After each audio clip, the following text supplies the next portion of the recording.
And we're back. Hello, everybody. Nathan Wheeler, founder of Yeshua Network. We are doing part 4 of November 9th, 2024 Q&A. Per the request of folks who have been kind of following along here on today's Q&A session, each part is about an hour long. In our last part, we had a few questions about end times, which I think is rightfully so, since we are getting closer and closer to that time period. And so I wanted to go ahead and just open it up while we are doing this. Yeah, I got into a little bit of a car accident. I got hit, and my back is killing me, so it's hard for me to do my job, which is drive my car and Uber for a long period of time. And so, as you can see, at least I'm sitting in a chair. This has a very strong lumbar, and I can kind of wiggle and move around, and so I'm able to do this today with you. So ended up, maybe this was God's will. Maybe that's what He wanted. I hadn't done a Q&A in a while, and I promised I would. So why you guys got me and why I can do it, let's do it, right? Hallelujah. All right, so to kick us off, we have a question from Evangelist Mary, who asked, please, can you speak on the Euphrates River? There is a speculation that it has dried up. What is the relationship between the river and end-time Bible prophecy? So that is the prophecy, is that the Euphrates River will dry up. It has been dammed, dammed up, right? And so it is drying up. This is true. Also, certain areas that are just full on been dry desert for 1,000 years are starting to get crazy amounts of rain to where they're starting to create like little puddles and lakes and stuff. So it's looking like old days. So these prophecies are absolutely real. And the reason specifically why the Euphrates River situation is important is twofold. The drying up of the Euphrates River plays a role in the War of Armageddon, which is where they cross the Euphrates. They have to be able to take their troops across the Euphrates River to enter into Jerusalem, or to enter into specifically Megiddo, which is where the war or the attack of Armageddon happens at. And so that's the first and foremost reason why Euphrates River drying up is important, is because it allows for the fulfillment of that prophecy to happen. The second part of Euphrates River being specific, and why the Sixth Trumpet War starts there. So I don't know what that means, but it reminds me, if you Google shot heard around the world, I think it was 1776, and it basically started the American Revolution. So it was a shot that basically was the domino to first fall to create, all the other pieces of the puzzle to fall into place for the Revolutionary War of America. And it's called the shot heard around the world. And I have a feeling that that is the same type of thing. There's going to be something, some type of battle, some type of death, some type of attack, some type of bomb drop that's going to happen at a station or a city on the Euphrates River, that's going to cause the spark of the Sixth Trumpet War to happen. So, So that's the two important part of the Euphrates River prophecy. Those things. The war starts at Euphrates River, and also the Euphrates River needs to be able to be crossed in order for the War of Armageddon, which is the war at Megiddo. And if you Google where Megiddo is in Israel, it's a airfield. It's an air base, and it's basically just an open field with an airstrip on it. And that, according to the Bible, is the place where the war comes to its head. And that's where all poop is going to break out. But it never does, because Christ returns. So that's an interesting thing about the War of Armageddon, which at Megiddo. The War of Armageddon, we always watch in the movies, is like the nukes drop and the whole world goes to poop, and there's only like a couple thousand people on Earth living, and we all have to kind of rise from the ashes, and it's all about like taking old copper wires and trying to make a battery out of gum and toothpaste. You know what I'm saying? But that's not true. The War of Armageddon technically never happens, because if it did, the Bible says the world would cease to exist. So the War of Megiddo is where they come to make that attack, but Christ returns instead. So, but it's a bad day. Okay, when the War of Megiddo happens, it's a bad day. It's the day that the world ends. So, is no good. I mean, it's good for us believers because Christ comes back, but for the world's sake, it's a bad day. So, yeah.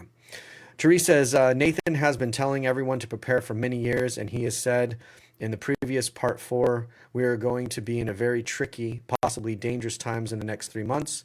Yep, the internet may go down. Yep. Put any info needed to prepare in paper just in case. Yes, that's true. You should do that. The Antichrist won't necessarily be Jewish. Correct, Carrie? The Antichrist doesn't have to be Jewish. I don't even know if the Antichrist will be Jewish. In fact, I think the Antichrist can't be Jewish because if he stands in the temple and he's not a Jew, that's part of the abomination. But they might see him as a Jew. I believe there's two Antichrists. I believe the Jews have their Antichrist, and then I believe the world has its Antichrist. It's a very complicated thing. I cannot explain it to you at this time. We'd have to go through the EBRT, but I am persuaded that the Muslims have their Messiah, the Jews believe they'll have their Messiah, and then the world believes it will have its Messiah. Now, can the Muslim Messiah be the Antichrist? Yes. Can the Jewish Messiah be the Antichrist? Yes. But they could also not be. So the thing about the Antichrist is the Antichrist to the world, not just to the Muslims and not just to the Jews. So that person is a global Antichrist, right? Which is actually a global hero. That's the weird part about the Antichrist. The Antichrist is a full-fledged, awesome hero.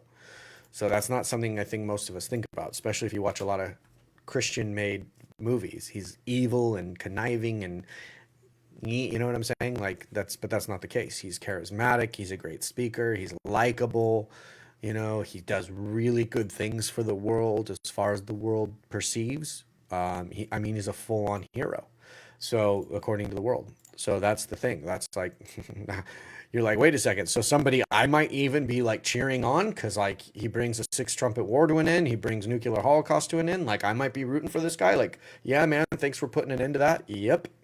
That's more of the description of the Antichrist. It's not some guy with red skin and a pitchfork and he's walking around going, I'm going to kill all Christians.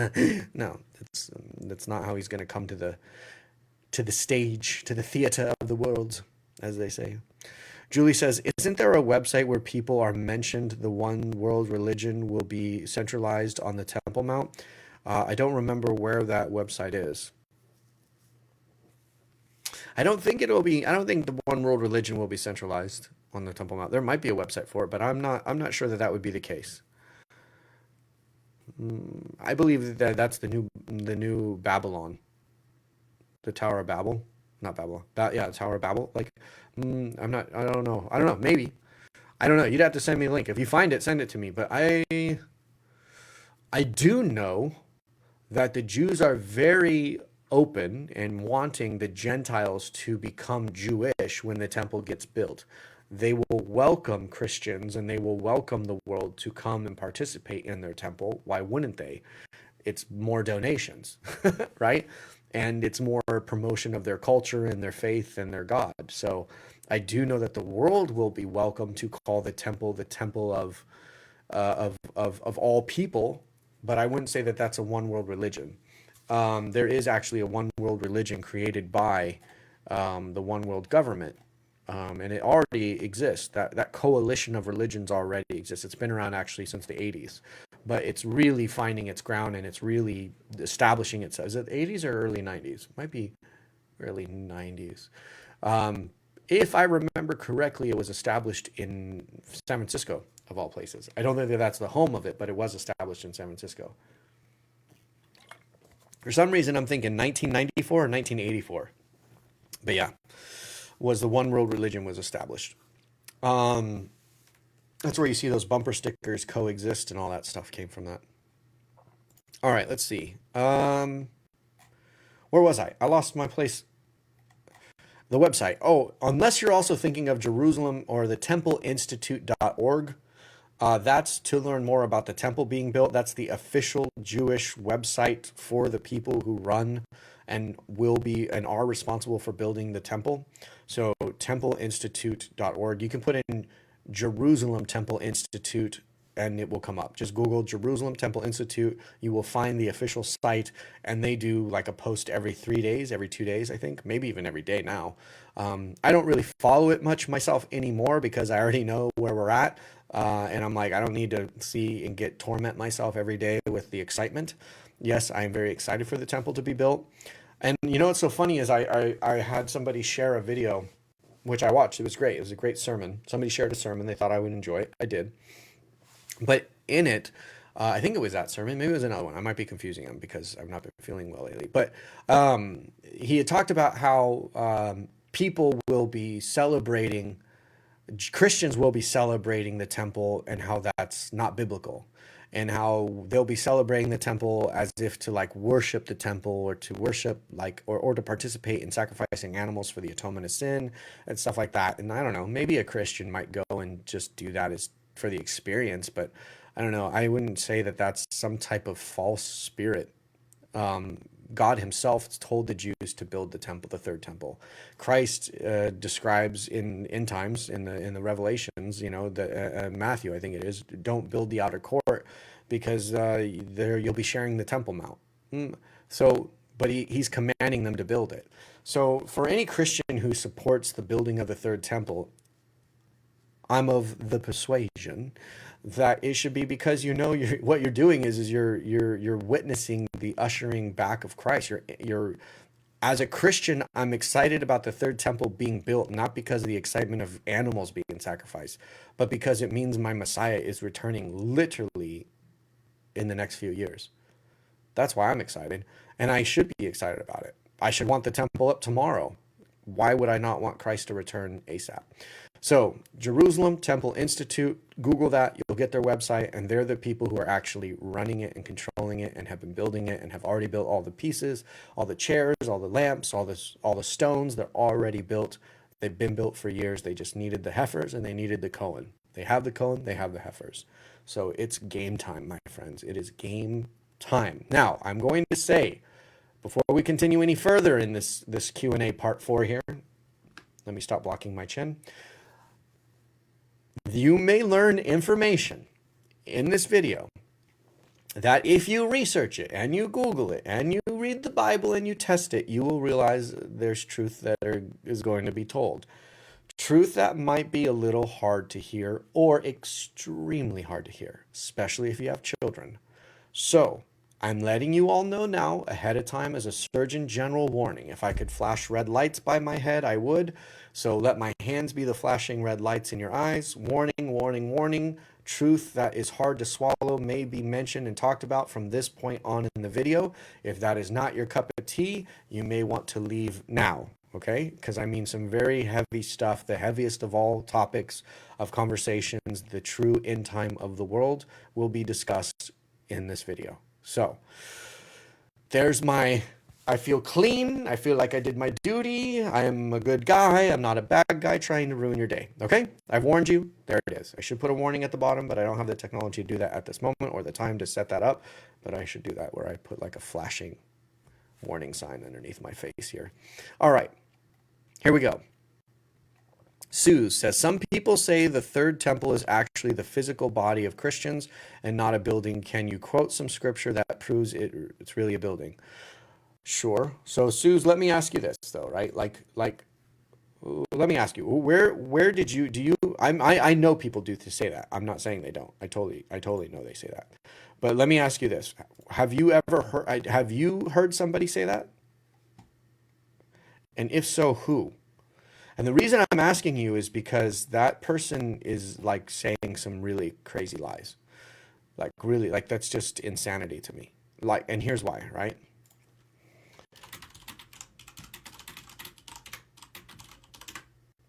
So, let's take a look at Revelation 11:12. Everybody go to their Bible, get out your Bible, open up your Bible app, and go to, where should we start though? Let me see.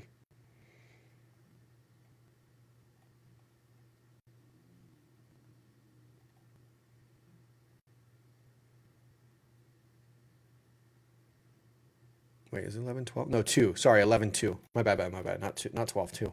My dyslexia kicked in. Okay. Revelations 1, let's start there. And there was given me a reed like unto a rod, and the angel stood saying, rise and measure the temple of God, and the altar, and them that worship therein. But the court which is without the temple leave out, and measure it not, for it is given unto the Gentiles, and the holy city they shall tread underfoot 42 months. So right then and there, right? He's literally in the Old Testament. This is how they described the building of the temple, how they built the temple in the old days. So this doesn't make any sense, right? Like there's nothing here that describes a human body. And it says that the people of the world will be treading foot on it. So how is it that if your body is the third temple, how are people walking in your body, right? What? What is that? Like how, what? Right? So the other thing is how are people sacrificing animals in your body? Like are you saying, well, what if you eat food? Is that sacrificing animals in your body? Like what? Like people are there. The abomination of desolation is the Antichrist goes in and tells them to stop sacrificing animals, right? So watch.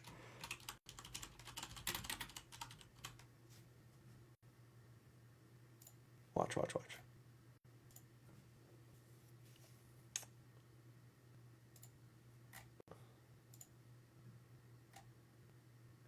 So when you see the abomination of desolation spoken of by the prophet Daniel standing in the holy place, let the reader understand. Then let those who are in Judah flee to the mountains. So when he's sacrificing it, when he's saying you can't sacrifice animals anymore, when you see the abomination of desolation, so how is the world seeing the Antichrist standing in your holy of holies? And not only that, but what is a human's holy of holy? It sounds like it's a private part, right? But or you could say it's the heart of a person. So how is the Antichrist standing inside every single person? You're like, well, it's an analogy. He's just not. But how is he stopping the sacrifice? Just there's nothing that makes sense. If you say that the holy of holies is your place downstairs, why is there a human standing in it? And then you say, well, the stopping of animal sacrifices. Who's sacrificing an animal in their hoo-hoo area? That doesn't, you could say it's a mouth. You eat the flesh of something, then that might, so is your holy of holies your mouth? No, right? Nothing is more deceitful than men's heart, the Bible says. So is it your heart is the holy of holies? No. Nothing is more deceitful than men's heart. So that's not a holy of holies. So where's the holy of holies, right? Inside a human body. Right? So, and what's sacrificing animals inside the body? So the Antichrist has to stand in the Holy of Holies. That's in the temple. And according to Revelations 11, it says, here's a rod, here's how to measure it, here's what it will look like on the temple mount, but do not measure the outer court. Well, the first two temples had an outer court, and it's saying do not measure an outer court because there's another building in the way. So how do I have another building inside my body that is causing me to not have an outer court? Like, what is my outer court? Is that my skin? So I don't measure my skin? There's no skin? Do you understand what I'm saying? This can't be the human body. It doesn't make, there's zero possibility that this is an analogy for the human body. And so let me put this to you as clear as I can. I'm truly not trying to be rude. The reason why certain denominations and pastors are saying that the body is the third temple is because there's a passage that says, do you not know your body is a temple of God? It's talking about the Holy Spirit residing in us as the Holy Spirit resided in the Holy of Holies and interacted with the high priest. So the Holy Spirit resides in us and interacts with us. But my body is not the third temple where the Jews bring their animal sacrifices. Then somebody will say, well, we're not supposed to bring animal sacrifices anymore because Christ is our atonement, but not for the Jews. The Jews don't receive Christ's. So Christ himself says, build the outer court in Revelation 11, but do not measure the outer court. Or do build the third temple, but do not measure the outer court, because there will be, the Gentiles will be walking all around and there'll be other buildings. So you won't have room. That's a crazy prophecy, because on the Temple Mount, they can't build the outer court because there's a mosque on the Temple Mount. This prophecy was written before the second temple was destroyed.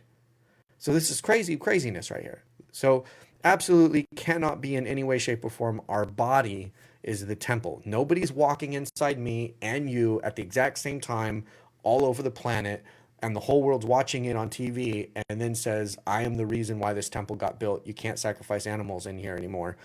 That it doesn't make any sense. And then that's the abomination of desolation. Just this is the silliest thing. And I say this with truly as much love as I possibly can in my heart.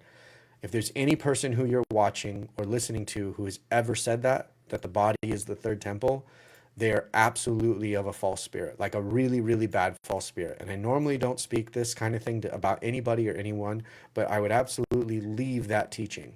I would leave and get out of that relationship and not listen to that person anymore.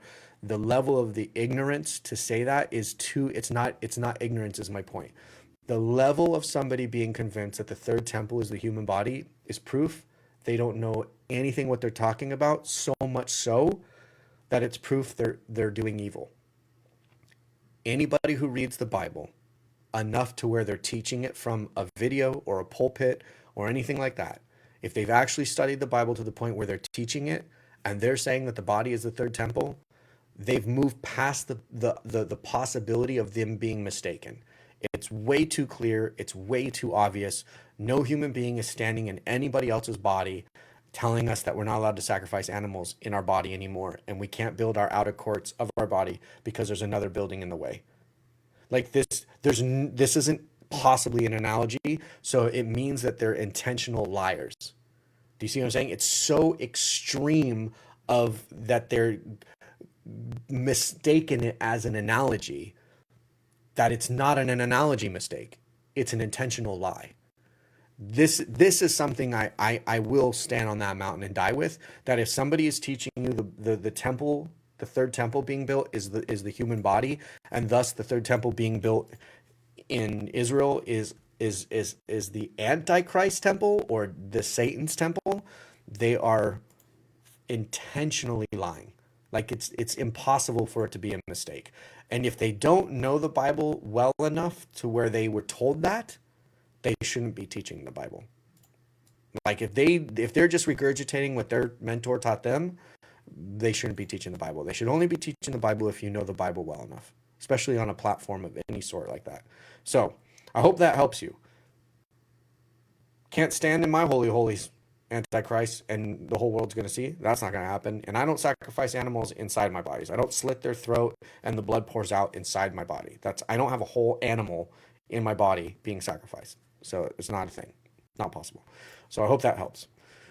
That's Revelation 11, and there's all sorts of, you can Google it. Revelation 13, no, Revelation 24, Daniel. Yeah, the whole caboodle. I hope that helps. Deb, isn't Trump the Antichrist? You'd think so.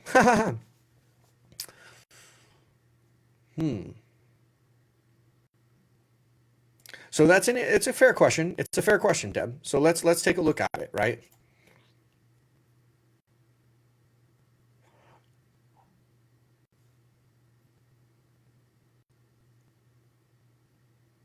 If Trump was the Antichrist, he would. Let's take a look at this, right? The Antichrist is somebody who shows up into the political world and nobody knows him. There was songs written. There was so much famous songs written about Donald Trump before he was famous. I mean, what's that song?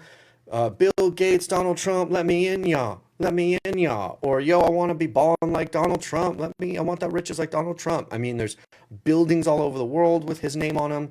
The Antichrist is somebody who's a nobody who becomes the somebody of the world overnight. Donald Trump has a pretty big, I've been somebody for a while kind of life. He's been on TV shows and things like that. So is he the Antichrist? I don't know. But let's take a look at also what Donald Trump has done, because this is a fair question to ask. It is. Let's take a look at what he's done. He recognized Jerusalem. He's the first person in human history, in our modern world, to legitimize Israel.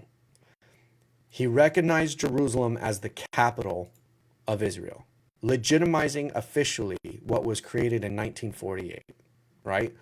Israel, the nation of Israel. The Antichrist will play a role in the building of the third temple, and then say that he is God. He is God, and he has more power than God, and he will tell them to stop sacrificing animals, right? That doesn't seem to me like something Donald Trump is on course to say or to do. I don't see Donald Trump saying he's God. Now, if you're somebody who hates Donald Trump, I could totally think that you could make the joke in your head, well, he thinks he's the greatest at everything. He does think he's the greatest at everything, but he has already acknowledged that God is greater than him. He already acknowledged that Jesus is more famous than him. So the Antichrist never does that, not once. So the Antichrist actually says he's the greatest, more than God, more than Jesus. He says he is God, and he commands and demands people to worship him as a God. And if they don't, they can't eat, they can't sleep, they can't pay their rent, they can't pay their mortgage, they can't feed their kids. So that doesn't, there's nothing about the Antichrist description that actually fits Trump. So I appreciate the question, and I understand how people could see it. But yeah, it doesn't, he's too famous before he became president. The Antichrist is not known at all before he becomes president. So we know, and if you really think Trump is a bad guy, you just have to take a look at, like, bad guys in the world get placed on big pedestals and they are loved by the powers that be. They don't have assassination attempts on them, right? So the people who do bad things, when Oscars and Grammys and Emmys, and they get praised and they get worshipped and they win all these awards, and the world loves them. And while the world some people in the world love Trump, a lot of people in the world hate Trump, and the powers that be hate Trump. So the Bible clearly says the world loves him. The worldliness, the evil of the world loves the Antichrist. So you understand? The evil of the world, meaning the people who run the governments of the world. That's why he's the ruler of the one world government. So if you can actually hear what I'm saying, when I say the world, I don't mean the people. The people will love the Antichrist, but the people who love him first are the governments. They will love him first, right? So then they promote him to this figure. They promote him. He doesn't take it. He gets promoted. He gets put in the position. He's so charismatic. He's so likable, right? The world, he brings unity to the world, right? These are things that are not how you describe Trump. Trump is saying, I don't want to be part of the one world government. I don't want to rule the one world government. He says America needs to close its borders. America needs to shut its doors. America needs to be America. So the Antichrist says the exact opposite. The Antichrist says we need to open all borders. We need to make the world one nation. We need to make the whole world one under my rule. And we need to microchip or mark the beast on every single person so that I can control them. So the Antichrist wants open borders, wants everybody to get paid by government and to live by what government says. Trump wants to close borders and wants every country to stand on its own 2 feet and to be its own nation. So if you're really asking me the question and not just trying to create like a sassy, jab at Trump, and by calling him the Antichrist or asking if he's the Antichrist, and I'm treating this as a genuine question. That's why I say it's a legit question to ask. But if you really take a look at it, the Antichrist fits the woke mentality, 100%. You want to say that you're this, be this. You want to do this, do that. You want to do drugs, do drugs. You want to be a prostitute, be a prostitute, right? If you look at the most woke places in the world, they want to legalize prostitution. They want to legalize sex work. They want to legalize drugs that are bad for us, right? They want to force drugs onto us that we don't want to take, right? They want us to have chips in our body so that we don't have the ability to pay our mortgages and our rents in our life anymore, be able to buy food anymore, unless they say so, right? This is the Antichrist's dream come true. So if you are somebody who says open borders, everybody take the medicine, that's the way it should be, and you're somebody who says, the government should be paying us and everybody should be on the same ground, not, what you work for is what you get, then you are friends with the Antichrist. I mean, that's his dream come true. That is what he will promote. And if that's hard words for you to hear, I gave my hands in the beginning of this video, you're going to hear things that are going to be hard to hear. And I understand that. God is not about open borders, by the way, for Israel or for any country. He's not. In fact, to the point where God separated the 12 tribes. And he said, you're going to be one people, and you're going to be another people, and you're going to be another people. And I'm going to treat each one of you individually. I'm going to treat the tribe of Benjamin as Benjamin, and the tribe of, Elijah, or the tribe of Levites as the Levites need to be tried, and Judah of Judah, right? So he treats every single group according to what he has set in store for them. And then he tells the Jews, build a temple around, build a wall, build this, leave them out, don't let them in, unless they want to be part of the culture God has set. So I know it's hard for somebody to listen to. This isn't my opinion. This is what the scriptures say. God is a God of separation. God is a God of purification. God is a God of, I want this to be the way I've said, and anything outside of that has nothing to do with me. And in fact, he says, if you bring something that's outside of what I've said, I can't even bless the people I said I would bless. You have tainted my ability to bless. So if you look at it, that's what the Antichrist wants. Open up everything, get everybody under one roof, get everybody doing what the government says. That's why it's called the one world government. Trump is against that. Trump is against one world government. He's against the United States being governed by outside courts, and he's against the United States governing other people's countries. He doesn't want to be involved in other people's wars. The Antichrist wants to be controlling and stopping, and he wants his finger in the dip of every war and every situation. So I hope that for some of you who are, a part of the woke movement, let's say, right, or part of that woke mentality, that you do cross-check what you want or what you believe is righteous and good with the scripture, because that is not a good thing. God is not woke. There's a whole reason why they say Christian conservatives or Jewish conservatives. They don't say Jewish liberals or Christian liberals, right? God is not liberal. God is as conservative as they come, because it's his way or the highway. In the Old Testament, it was his way or death, right? Only through Christ is there grace shown, and gives us a chance daily for us to turn to his ways. But even then, even in the New Testament, if you come to the apostles with the old ways, and you will not relinquish the old ways, and you will not move and be changed by the Holy Spirit and grow into God's boundaries and rules and implementation of his ways, the apostles, some of them died. Some people died. So it's, even in the New Testament, people were dying for not following God. So it's very backwards. God and woke does not mix. It just doesn't. So truth and God mix. Righteousness and God mix. Holiness and God mix. But woke and God doesn't mix. So I know it's hard for some people to hear. I know it is. Carrie Ann says, Deb, oh, that's to her. Allison, okay, I've never understood the 144,000. So if God blinded their eyes, does this mean all Jews of all time will be saved? Not just the other ones that fall down when he returns. I don't know if all Jews will be saved, but there are passages in the Bible. There's this David promise that happens that makes it sound as if they're kind of given like a purgatory-ish type of second chance. So we talked about it in the EBRT a bit. If you go back to the video, I don't know what video it is, but you'll see me and Alex look at each other, and I go, the David thing? He goes, the David thing. I was like, yeah. So there is a passage in that video. We didn't point it out yet because we're not at end times in the EBRT yet, but there is a passage that leans towards Jews kind of have a special grace on them. I'm not saying that gets them into heaven, but gets them like a purgatory type of chance. Right? So it's quite confusing. But the 144,000 is the remnant promise.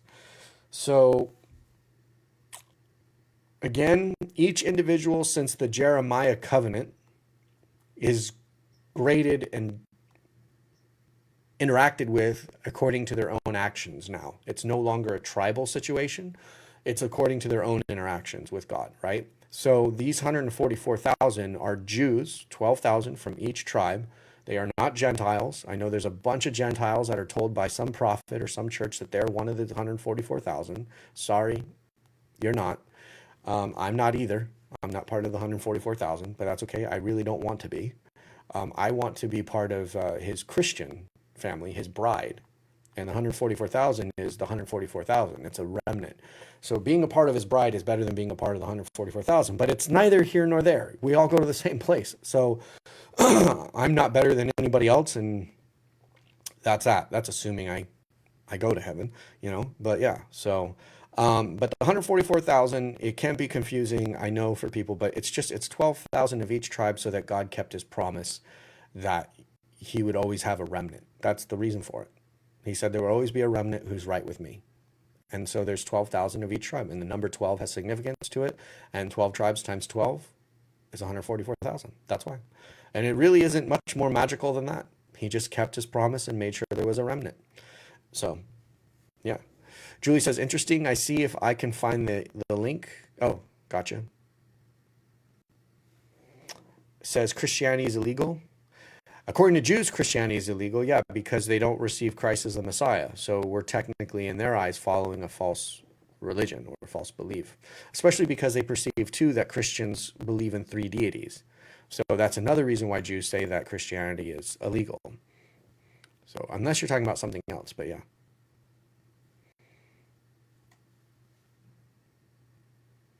Julie says, can't wait for, okay. Allison, can you help me understand the woes in Revelation?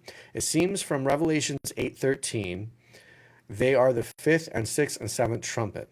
Then I looked and I heard an eagle crying with a loud voice as it flew directly overhead. Woe, woe, woe to those who dwell on the earth at the blast of the other trumpets that the 3 angels are about to blow. Revelation 8:13. However, you have the 5th trumpet being the Iraq War. The war lasted longer than 5 months also. The torment occurred for the 5 months and is for anyone does not have the Holy Spirit. Why would this war be one of the 3 woes, but not World War I or World War II? This is how end-time ministry has them laid out. 7 trumpets are as followed. First trumpet, World War I, Revelation 8:7. Second trumpet, World War II, Revelation 8:8 through 9. Third trumpet, Chernobyl, yep. Revelation 8:10 through 11. Star like a torch fell, wormwood, yep. Revelation 8:12. Fourth trumpet, Berlin Wall fell down, yep. Time spinning up Germany's reuniting catalyst, yep. March 24th, Dave shortening. 5th trumpet, Iraq War, Revelation 9:1 through 6. Rose smoke like smoke of a great furnace, yep, when they lit the oil fields on fire, yep. Now to current day, 6th trumpet war, World War III, Revelations 9:13-6. So why are they called the trumpets of woe? And why would that be called the trumpet of woe for the Iraq war? Why would that be the 5th trumpet? Because it starts this whole process, if you think about it. Like it shows you that we're like, now we're into it. And the war never stopped. Right? So like the war that started from 9/11, or even like the war with the first Iraq war, really, like it never stopped. Ever since we went into war, it's been nonstop. It's just been a nonstop war situation. The Middle East has always been in war, but now the whole world, in some way, shape, or form, especially because of the U.S., the whole world is involved in this Middle East war. Like we all are paying taxes and paying a price and paying for bullets and missiles and all that stuff. Constantly, money is going into a war in the Middle East ever since the Iraq war. So. That will lead towards a lot of the financial woes that will change everything. So, not to get long-winded or off course, but shorten this up. The American dollar stopped being gold-backed and became oil-backed, right? When any country purchases oil from Saudi Arabia or those Middle East countries, the treaty said they had to purchase it in US dollars. And when your money is moving, it's growing in value. It has to be used. Therefore, people have to consume it, hold on to it, so that way when they want to go make a purchase, they're holding it. The more people that are holding the money and using the money, the more valuable the money becomes. This was very smart for the evil people to get the American dollar off of a gold standard and onto an oil standard. The problem is that ever since the Iraqi war, the world saw very clearly that the Western worlds are willing to kill these countries' leadership to keep the dollar strong. And we will go to as many wars, as expensive of wars as we possibly can, not because we care about the oil. America has more oil in it than we could use, like before Christ returns. We have a huge amount of oil in America. So why do we keep buying oil from Saudi Arabia, from all these other oil countries in the Middle East? It's because we want the US dollar to be the exchanging currency for that transaction. Because every time it does, we're basically collecting a small little fee. The US dollar grows in its value and stays strong. So when you have the war in Iraq, which lights the oil fields on fire, that's Saddam Hussein's way of saying, I know that this is all you care about, so I'm going to burn it. That fire the whole world sees. That is symbolic of the fifth trumpet. And then the world clearly sees that, hey, America didn't do this oil thing because it's a good idea for the world.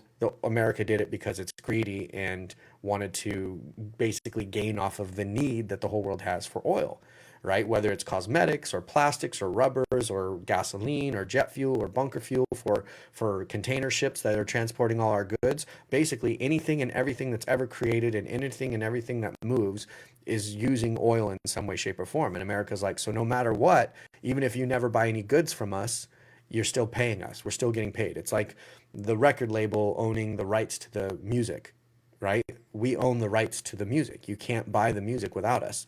So it was a very smart move. But because of the Iraq War, the world just really learned what America's motive was for that region of the world.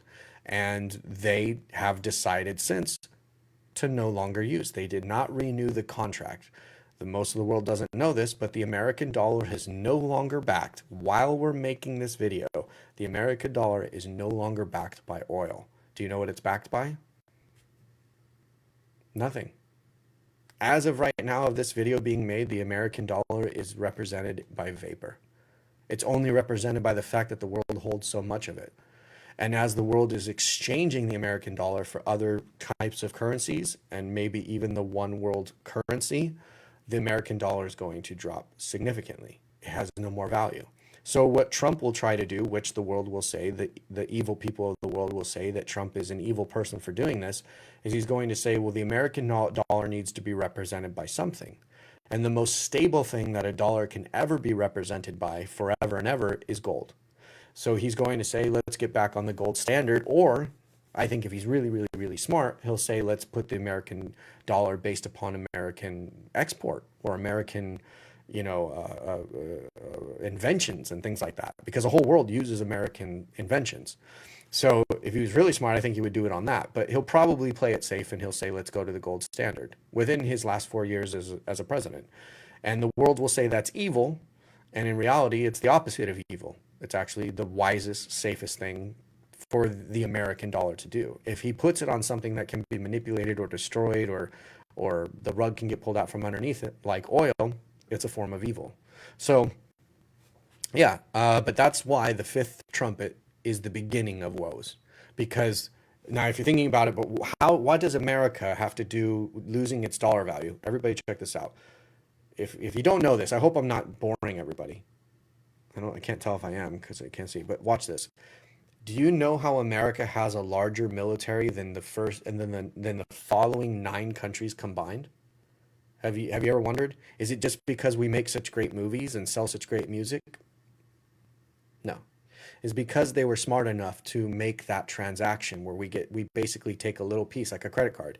Every time you swipe your credit card, no matter if you buy a stick of gum or gasoline or food from a restaurant or a necklace or a jacket, credit cards making money every time you purchase something, right? So we did the same thing with oil, right? So how do you think we got the military we have? How do you think we have the finances we have to have a military that's bigger than the 9 other largest militaries in the world combined? It is because of oil, because of our tax on oil, our position on oil. That's how we did it. That's why we have so much money. So what happens when that country no longer has that tax but has all those expenses? It's like if you're used to daddy's black credit card that allows you to buy all these things and you're living at a $200,000 a month lifestyle, right? And you know that next month you got to come up with $200,000, but that's not been a problem because daddy's credit card always allows you to have $200,000 to buy the new Rolls Royce every month, right? Okay, so if that's the case, and then all of a sudden that credit card gets cut by dad and he doesn't give you that money anymore, but you still have to pay the bank for the Bentleys you've already bought, or the jets you've already bought, or the ships you've already bought, or the weapons you've already built, right? What happens when that country that has been the defender of freedom for the whole world over, right? If any country got into some kind of battle and somebody tried to attack them or take them over, Ukraine style, America comes in and says, hey, we can clearly see you have a few guns and maybe a few missiles. We're going to help you out. You'll owe us later, but we're going to help you out so you don't get taken over Hitler style. We've been doing that since World War II, and we've been doing that with the money we made off of oil. So when America loses its financial ability to be the police of the world, who's going to police the world? And as of today, America cannot financially police the world anymore. So if you're also wondering why Trump is going out and saying America can't keep financing these wars, America can't keep being the one who's putting all the money into the NATO situation. We can't keep being the country who's giving to people all the time in these countries all the time, because what he's not saying, and I think he knows, but he's not saying it, is because the American dollar can't do it no more. It's not backed by oil anymore. So he's literally telling the world, we cannot do it anymore. But he's not saying why. I am. It's because our dollar is based on vapor now. There is no guarantee that the American dollar is going up anymore. It always will with oil, especially as oil got used up, the value of the dollar always got more. So the more we soaked up of Saudi Arabia's money, the more value the dollar became, because the less resource, the more value per portion, right? So the American dollar is always going to go up, which allows us to buy more ships, more guns, more jets, more land, more anything we want, right? But we don't have that anymore. It's already done. If you're thinking to yourself, oh, that's in the future. No, it's already done. We are no longer backed by oil. It's a done. It happened like 4 months ago, 5-6 months ago. It's a done thing. They've already gotten the American dollar out of the situation. Now they're trying to decide which currency they're creating will replace the dollar, because they saw how much power it gave America. So why is this the beginning of woes? Because America will no longer be the police of the world. It can no longer afford it. So the only way America could possibly afford it is if it convinced the rest of the world to buy the oil under our territory rather than Saudi Arabia's. But if you guys have ever been to Dubai, you know that you can fill up your whole car for like $10, right? If not less. If you go to Saudi Arabia, a tank of gas or a gallon of gas is something like 70 cents US dollars. Right? Whereas in America, we're paying up to like $7. In Europe, I think they're paying up to like $10, $11. So if you could think about it, if America could convince the world to buy our oil instead of from anywhere else, then we could continue to do that. But then we would be depleting our oil reserves. But that's fine. We have plenty of oil reserves. But we have to convince the world to do that. But it would be a woe if... Let me put it this way. Think about the sentence. I know I'm ranting on this, but this is a good question, right? This is stuff that in my opinion, nobody talks about this, right? Look at the terminology used here.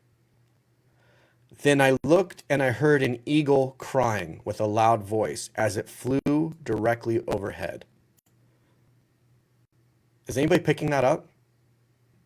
What country is represented by an eagle? What's the most famous eagle country in the world? America. Then I looked and I heard an eagle crying with a loud voice, and it flew overhead. Woe, woe, woe to those who dwell on earth at the blast of the other trumpets. Basically meaning America's no longer the protector of the world. America is no longer able to keep the enemies at bay. America is now going to be financially strained. Woe, woe, woe to the world. And somebody might be saying, oh, America's not the only one. Mexico has an eagle. None of the other countries have eagles. I agree. But they weren't keeping the enemies at bay.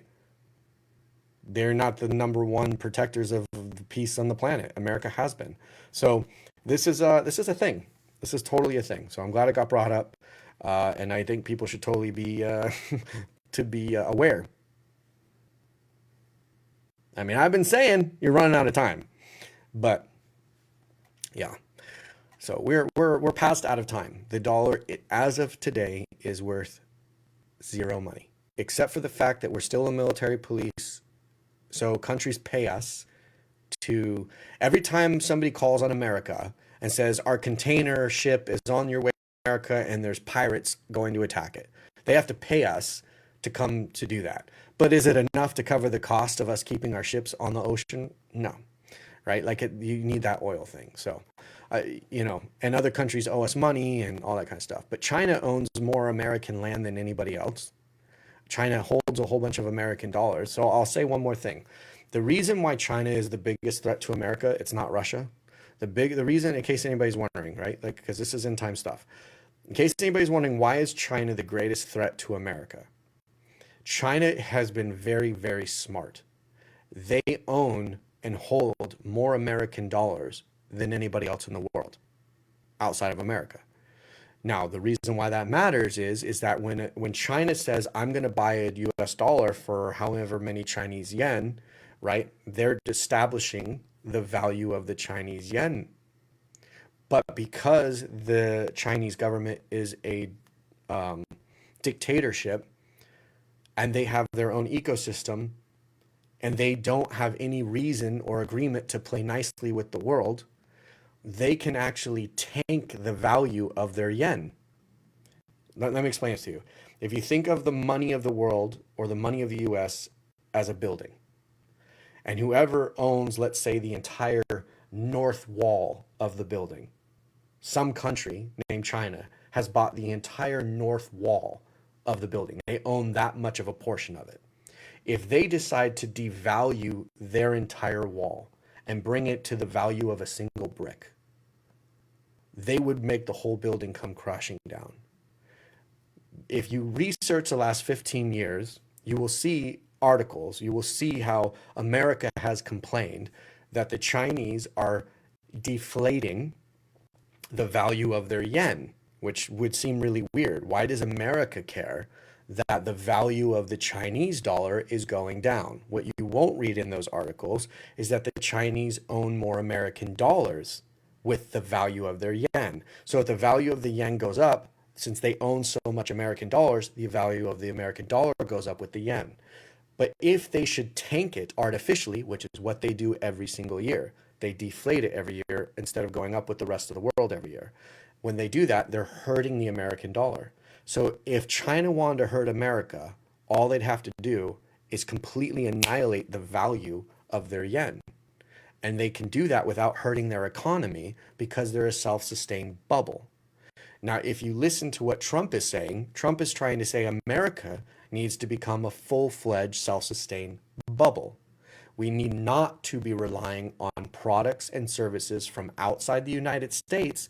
And the real reason for this is because every time we have a product or service that we rely on for our safety, for our functionality, whether it's oil, rubber, gasoline, anything like this, right, that weakens our walls. Because at any point, that country or that group of people could say we change our mind like they did with the oil and say we're not going to use America's dollar anymore. We're going to use this dollar over here.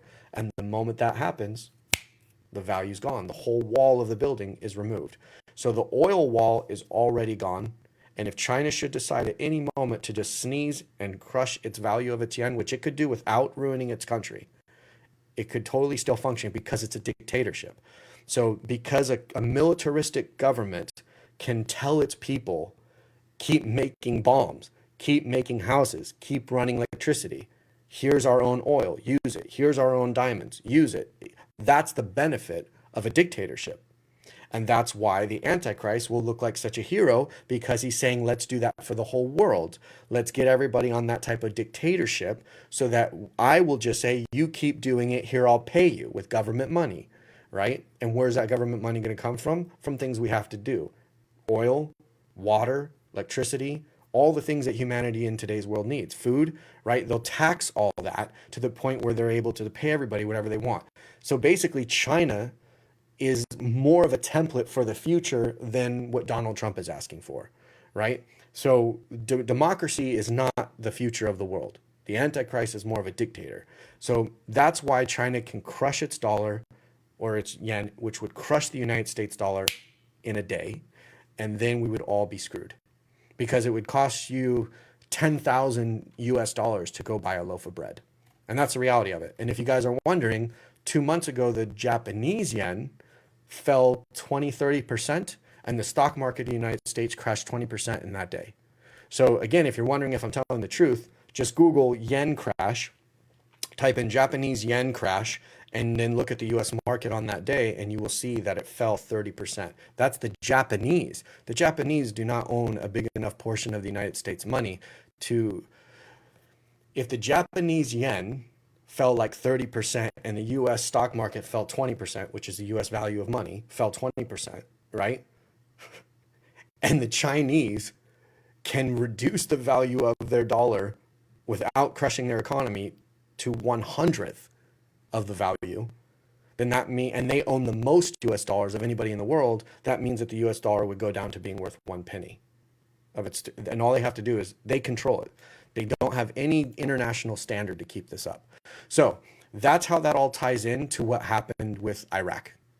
Because when Iraq happened, it was America showing, we will go to war if you try to take our oil situation away from us. And that's and that has to do everything with us being able to finance our military to keep being the police of the world. Does this all make sense now? Hope it does. All right, Jessica, hard truth is where we're here. Hallelujah. David says, could the Antichrist be Lucifer himself? I see a lot of New Agers expecting someone called the Light to show up. Same thing with those who have experienced NDEs, a bit different from yours. Always assumed he would be the one to unite the world. I have a lot of questions. Haha. I think that's a good question. I don't think it's the Antichrist is Satan himself, because he gets defeated. The Antichrist gets defeated in this realm, this life, this time frame before Christ returns. And so I don't, and the devil's not defeated. The devil doesn't get defeated until the end of the millennia, right? So no, I do think that it could be like his Jesus, the devil's Jesus, like his son type of thing. Like it could be something kind of wooey like that. Could be, which I know a lot of movies do, where they make the Antichrist like the offspring of Satan. I mean, it could be like that kind of thing of what Jesus is to God kind of deal. It could be. I'm not saying I'm persuaded of that, but I definitely think that the Antichrist has a very strange and powerfully unique relationship with the devil, for sure. I just don't know. I don't think the Bible makes it clear to how that relationship works, though. It really doesn't go into it. Yeah.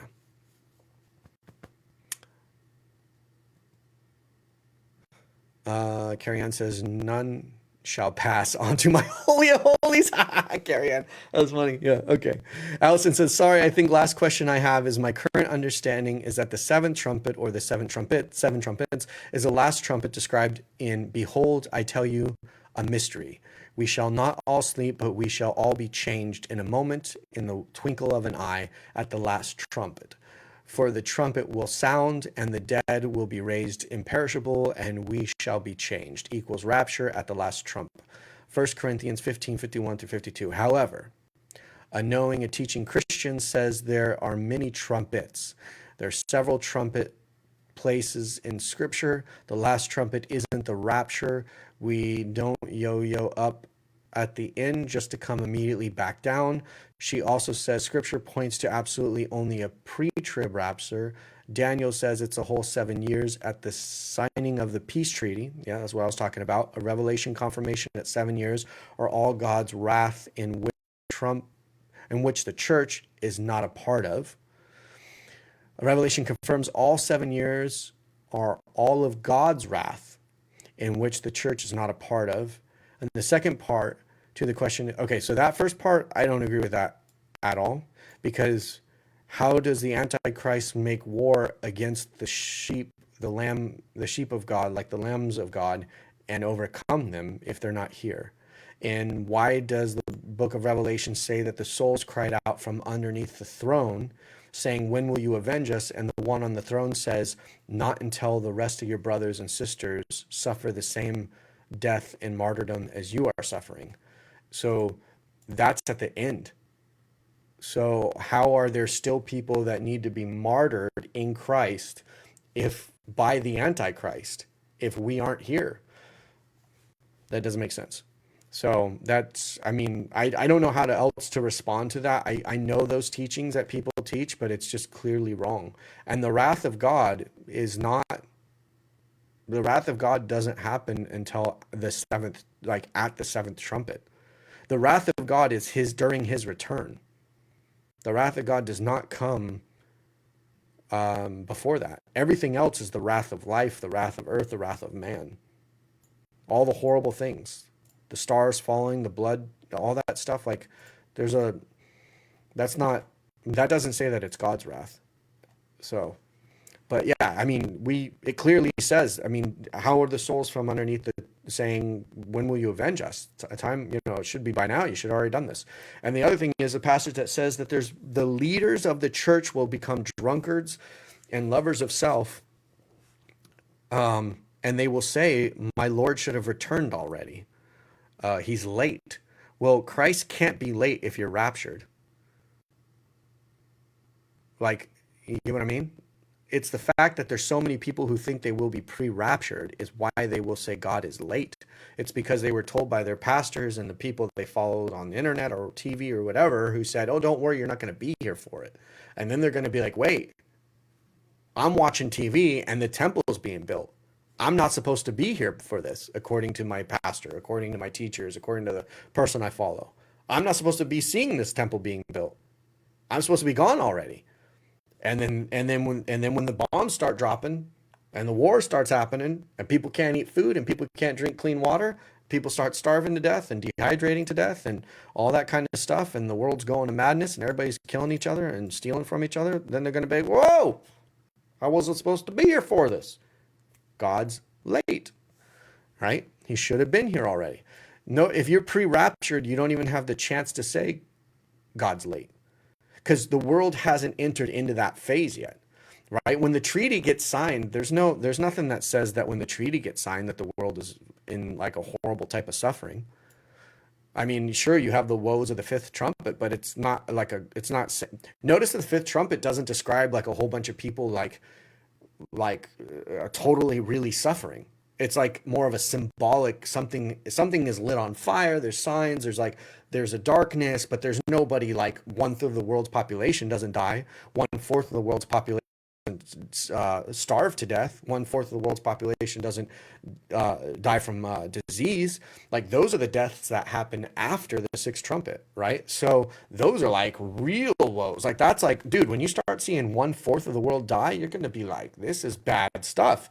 I mean, what, 2 million something, 2.5 million people died because they got the COVID, right? Like that was like the world shut down. What do you think is going to happen when 1/4 of all human beings on Earth, even if it's from one focal point, but when 1/4 of the world is dying from a thing, you're going to be like, yeah, crap hit the fan. Like this is there's no, we're in it. So these people they're gonna feel it. And then they'll say, because like, but that's sixth trumpet. So my point is to say is that if you're raptured, you're not going to experience a thing that makes you go, God is late. Do you understand what I'm saying? If it's a pre-rapture situation, nothing has happened yet for you to go, God is late. It's a simple, like that. These are just simple things. In my opinion, it's a simple thing. When the bad man doesn't want me to let my kid be a transgender, God is late. Those people aren't saying God anything, right? And they might be saying poo-poo on God. They're not saying my God who's saving me is late. My Christ, my Jesus is late. The person who's saying, oh, I'm so mad the orange-haired guy is president because now I can't have my kid get his wee-wee cut off. Where's Jesus? I need him. Those aren't the people saying my God is late. Do you see what I'm saying? So it has to be the people who are churchgoers who believe they thought they should go already. That's my opinion. Sue says, I am the older side and I've already prayed to die before things get back to the world. I know that it's not up to me and I will accept God's will. Can you give me some hope on how we can withstand the 3.5 years of tribulation?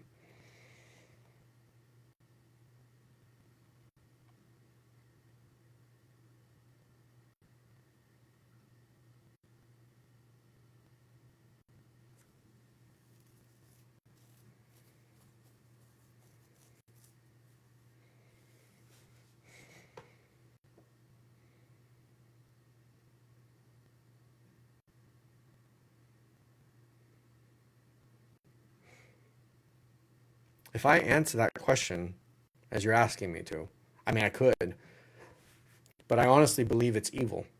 I believe my answer is evil, um, because it's of the flesh.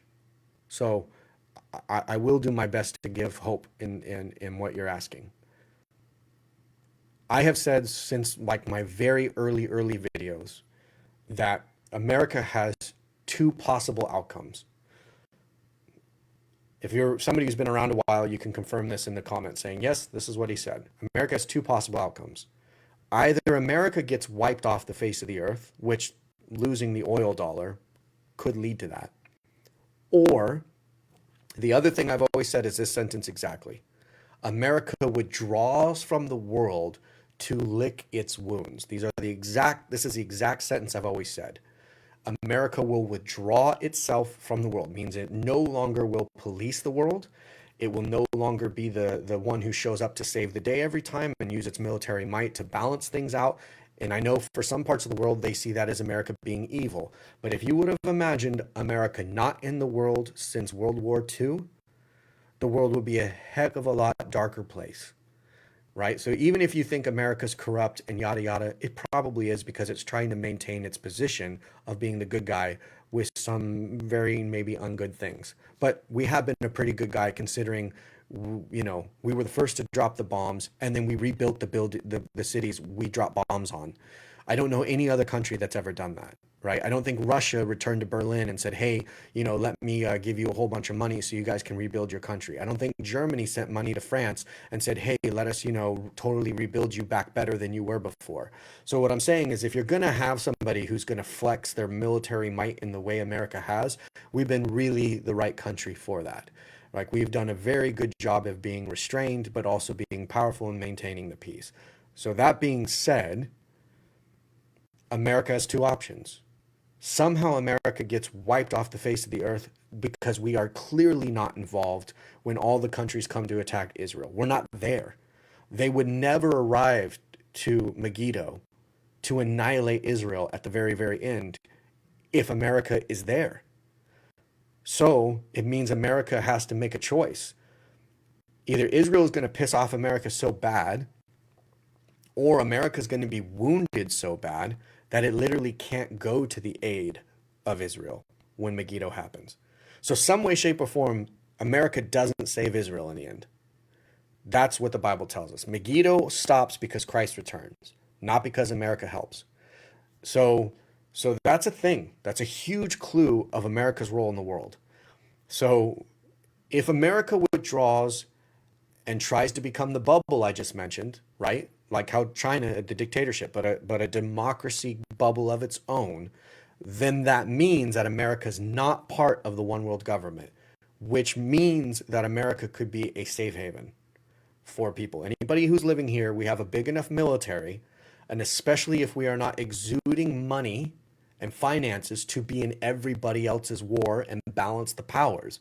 If America allows the world to just go at it and fight each other and kill each other like World War II, we're keeping our hands out.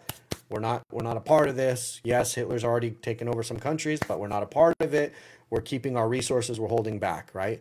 Then America's military might will stay strong for defending itself. Nobody would be able to penetrate and take over America. So that's the option. Or America doesn't exist. So with the US dollar being taken off the oil, with the Chinese yen being able to crush the American dollar even further and make it worth nothing, it would make sense that we will close our borders, we will seal up our walls, and we will just defend basically us, Canada, and probably Mexico. That would make sense. And we'll get out of everybody else's wars. And then we'll be a safe haven and we won't participate in the one world government. But if the woke movement gets its way, we will basically defuse the Constitution. We will collapse the current U.S. government as it's known, and we will then join the one world government. And so America is no longer there, and all that is financially America's, or all the military ability of America, will get absorbed and not be America's military, but will be the one world government's military. So therefore, America doesn't exist anymore. It got absorbed by the one world government. So I guess that's three options. Either it gets completely annihilated some way, somehow. I mean, it'd have to be massive amount of nukes, but then America would nuke everybody else, which would also kind of make sense of why 1/3 of the world's population dies during the Sixth Trumpet War. Nukes falling is a great way to kill 1/3 of all human beings on Earth, right? So you have that option. America gets annihilated, but because we have our submarines and our bombers always in the air ready to drop bombs, 1/3 of the world population dies. That's option one. Option two, America just withdraws and lets everybody fight everybody, and nobody wants to attack us because we're too strong and we're staying out of their business. So we stay out of the business and everybody goes to war and they all kill each other. And that leads to eventually Megiddo. Option three, somehow, some way, we get a very evil government that is very woke and says, no, America's going to lead the way in becoming part of the one world government. Here, now our military and our resources is not America's resources. America is no longer its own country, but America is basically morphing into the one world government, and all that we are is the beginning of a one world government. Not that America leads it, but America surrenders its stuff over to the one world government. Those are the only three options I perceive, because otherwise it doesn't make sense that Megiddo would ever even be a thing. And the reason is it talks about like land approach to Israel. Like there is a land force approaching Israel. With our satellites and our technology, there'd be no land force that could circle Israel without America being there to save the day. Like that's impossible. So it means America's not there. One way or another, we're not there. So, and then a lot of people have asked me, why don't you move to Jerusalem? No, I don't want to live in Jerusalem at the end times. I'm living right where I want to live. So I hope that helps. I know that probably doesn't give you, give you hope. If you're living in America, I don't know if you are. If you're living in America, it is my opinion you're in the best spot in the world to possibly be at. Sorry for anybody who's not here. If you can get to America, I would. But the reason why I said this answer is kind of evil, which you may not think it's kind of evil. The reason I would say this answer is kind of evil is because like it's a flesh thing. It's like it's an answer out of the flesh, right? You're trying to figure out how to survive the end times with a calculated earthly answer, you know? So, but in reality, if God wants you to live, I don't know how, I don't know which way, but I don't know yet. I mean, that's why I haven't done videos on it in depth yet, but there's got to be a way where believers are going to survive until the end, because it literally says there will be some believers who survive until the end. I don't know how, but it doesn't say a lot of us will. It says a lot of us will become martyrs. And I know that that's scary to a lot of us. I mean, you're talking about the reality of that happening in the next 7 years. Or 8 years or 10 years. That's a very quick time period for those of us to get prepared psychologically for that reality to hit us. And I get that, guys. I totally get it. It's why I don't make videos talking about it a lot. I get people writing me afterwards. They're like, I'm freaking out after your video. So I did a Surgeon General warning at the beginning of the video. If you missed the beginning of the video, I'm giving it once again now. But the point is that, do you really want to be here? Do you want to be one of the people who lives through the tribulation? My point, like, look, I don't want to live through it. I don't want to live through it. I'm grateful. I'm grateful that I got a bad heart. And people have been asking me that since my NDE. How come you don't pray for God to heal your heart? And I've said, why would I want him to? Why would I want God to heal my heart? If he heals my heart, it means I'm healthy enough to stay here through the whole poo-poo. I don't want to be here. If God makes my heart stop tomorrow, I gotta listen. If I'm not here tomorrow, if I'm not here in a year, God bless me. He hooked me up. I don't want to be here for the end times. I want to be here for Christ's return. I mean, that's the only thing, is I want to be standing with my human feet on the ground, watching that lightning bolt happen or watching the rapture happen. Like I just want to be here and like see it in my experience as a human being. Like I want to be here for that part, but the rest of it I don't want to be here for. So I mean, so that's me. Like, and and I'll tell you, if you can die before the bad happens, you're blessed. I'm not saying kill yourself. For the record, I'm not. But I'm saying if you should die, hopefully in as painless of a way as possible, by somebody else's hand or some external thing or a disease or something, you got lucky. I don't mean it doesn't sound very lucky, but you got lucky. So yeah, I mean, so I know I'm not. So everything I told you is like America is this. It could be a safe haven, but there's a lot of people that won't be able to get here. That's horrible news for them. And the only other thing is you're a country that is just so small. And I'm not meaning this in a bad way. It's just you're a country that's so small or you have no resource that the one world government wants. So they leave you alone. And where is that? I have no idea. But if it is the one world government, they want every resource. They want every human being accredited for tax purposes, right? So they're going to want every country. And a country with no military or very little military, I mean, it doesn't even matter if you have a military. If America's not around, anybody who doesn't have a Russia or China or India level, you know, Japan level military, you're up the wrong creek without a paddle. You really are. So, again, I apologize for my international brothers and sisters. Come to America legally as fast as you can. That's my 2 cents. Come to America as fast as you can legally. So, if I had success in my business, I would have bought tens of thousands, if not 100,000 acres, and it would have been the largest city, not a commune, not a compound. It would have been a city so that Christians could live until Christ returns. That's exactly what my hope was with all my billions of dollars I was on course to have. But I lost it.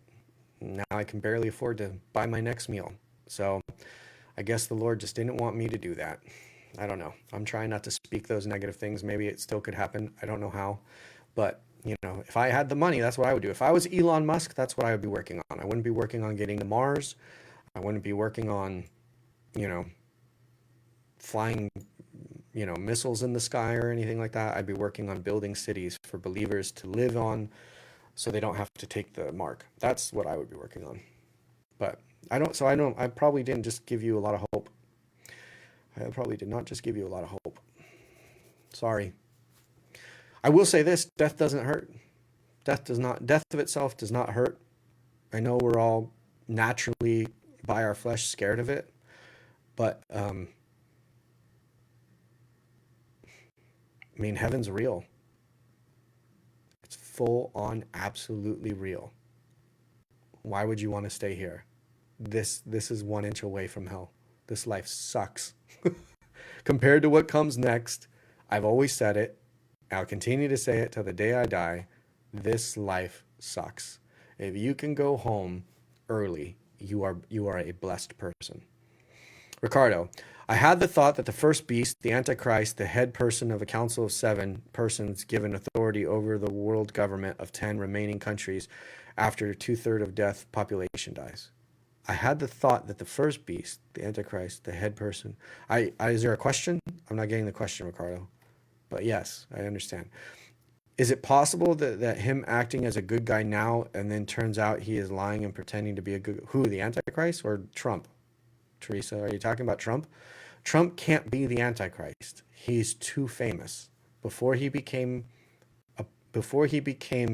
president, he was already known. The Antichrist is not known before he becomes the world leading politician. So Trump is impossible for Trump to be the Antichrist. So all the Trump haters out there, I'm sorry to break your hearts. Trump cannot be the Antichrist. He doesn't fit the bill. It's impossible for him to fit the bill. Impossible. Brenna, dang, sorry I'm late. Interesting conversation. Hi. Well, it's recorded, so we're all good. Carrie Ann, I remember you saying you were hopeful that the U.S. might be a bit of a safe haven, during the tribulation. On account of all the pew-pews, I'm curious if now the Trump won and things are getting so much closer, are you feeling more like that will be the case? The fact that Trump won gives me hope that America will pull away from the rest of the world. The fact that Trump is saying we cannot financially back your one world militaries anymore, and the fact that he is saying we're going to start drilling our own oil, he's not expressing to you the things I've expressed in this video of the reasons why that's important. But the fact that he is doing all the right things for America to be a safe haven, yes, it does give me hope. But they've already tried to kill him 3 times. If Trump should be assassinated, or he should die before he accomplishes and sets forth this new system to allow us to be a sustained country in the end times, and I do believe he's the only person that can do it. He's the only person who's even trying to do it. Every other politician is, whether you're Democrat or Republican, before Trump, they were working towards the same end. They were moving everything towards globalism, the one world order. Both sides were one world order. This is a one world order. There's a new world. One world order. They were all moving. They were two sides of the same coin. The reason why the leaders of the world hate Trump is because he's not on their coin. He's like, I have no reason. I'm not owned by any of you people. I don't need your money. I don't need your power. I don't need nothing from you. That's why they tried to kill him. And if you remember the speech that JFK said right before they assassinated him was, there are secret societies moving in secret ways, trying to take this country to a type of enslavement. And he says, I'm going to see to it that that's not the case. That is not American way, and I'm not going to allow it. 2 days later, he got shot in the head. So they tried to say it was a mafia that killed him because, him and his brother were trying to going after Hoffa and all that type of stuff. But it's really interesting that it was 2 days after he made the secret society speech. And if you want to hear a speech that'll bring you to tears, watch that speech. That's a speech that's an American speech right there. American secret societies are repugnant to American culture. I'm ruining it, but he uses the word repugnant. I remember that. A secret society in a free world is repugnant, something like that. It's a great speech if you can find it. Don't watch it now. We're doing a live video, but watch it afterwards. I used to listen to that like once a month. Anyways, so yes, I do have hope that Trump is on course to closing America, getting America fully standing on its own 2 legs, which, by the way, is good for the world. As long as there is in America, there's at least a safe haven. And at least Canada and Mexico should be a safe haven too. America's not going to allow its enemies to get close. So Canada and Mexico, if you guys can't get into America, get into Mexico or Canada at least. But yeah, we're not going to let those go south too bad, I don't think. But yes, I am hopeful. If Trump lost, I would lose all hope. If Trump lost, I would have lost all hope. Truly. And the only reason is because of that. Now, my favorite politician that I wanted to vote for was Ron Paul, because Ron Paul understood this, and Ron Paul was about this, and he is a believer, he's a Christian, and he's meek and he's humble. So my favorite politician, if everybody's thinking I'm just a Trumper, I'm not just a Trumper. I just support this part. I mean, I support what he's doing, and I support that. But do I think that he says things out of his mouth he shouldn't say? Of course I do. Do I think that he lacks humility? Of course I do. But do I think he's chosen by God? Of course I do. So, there's that. Carrie Ann, can Trump do anything to reverse the China has done with our money so it won't collapse if they drop the value of their yen? Yes, there is. Very good question, Carrie Ann. Oh, that's so interesting you said that. I should have already gone into that, right? So if America doesn't want the yen to crash, America buys the yen. So America places itself in a position where China basically we can do the same thing to them, even though the problem is that they're a dictatorship. That's the only thing. In the end, they have a leg up on us because they're a dictatorship. So all Americans would have to go in on it, and they won't, especially because of the woke movement. They won't. So yeah.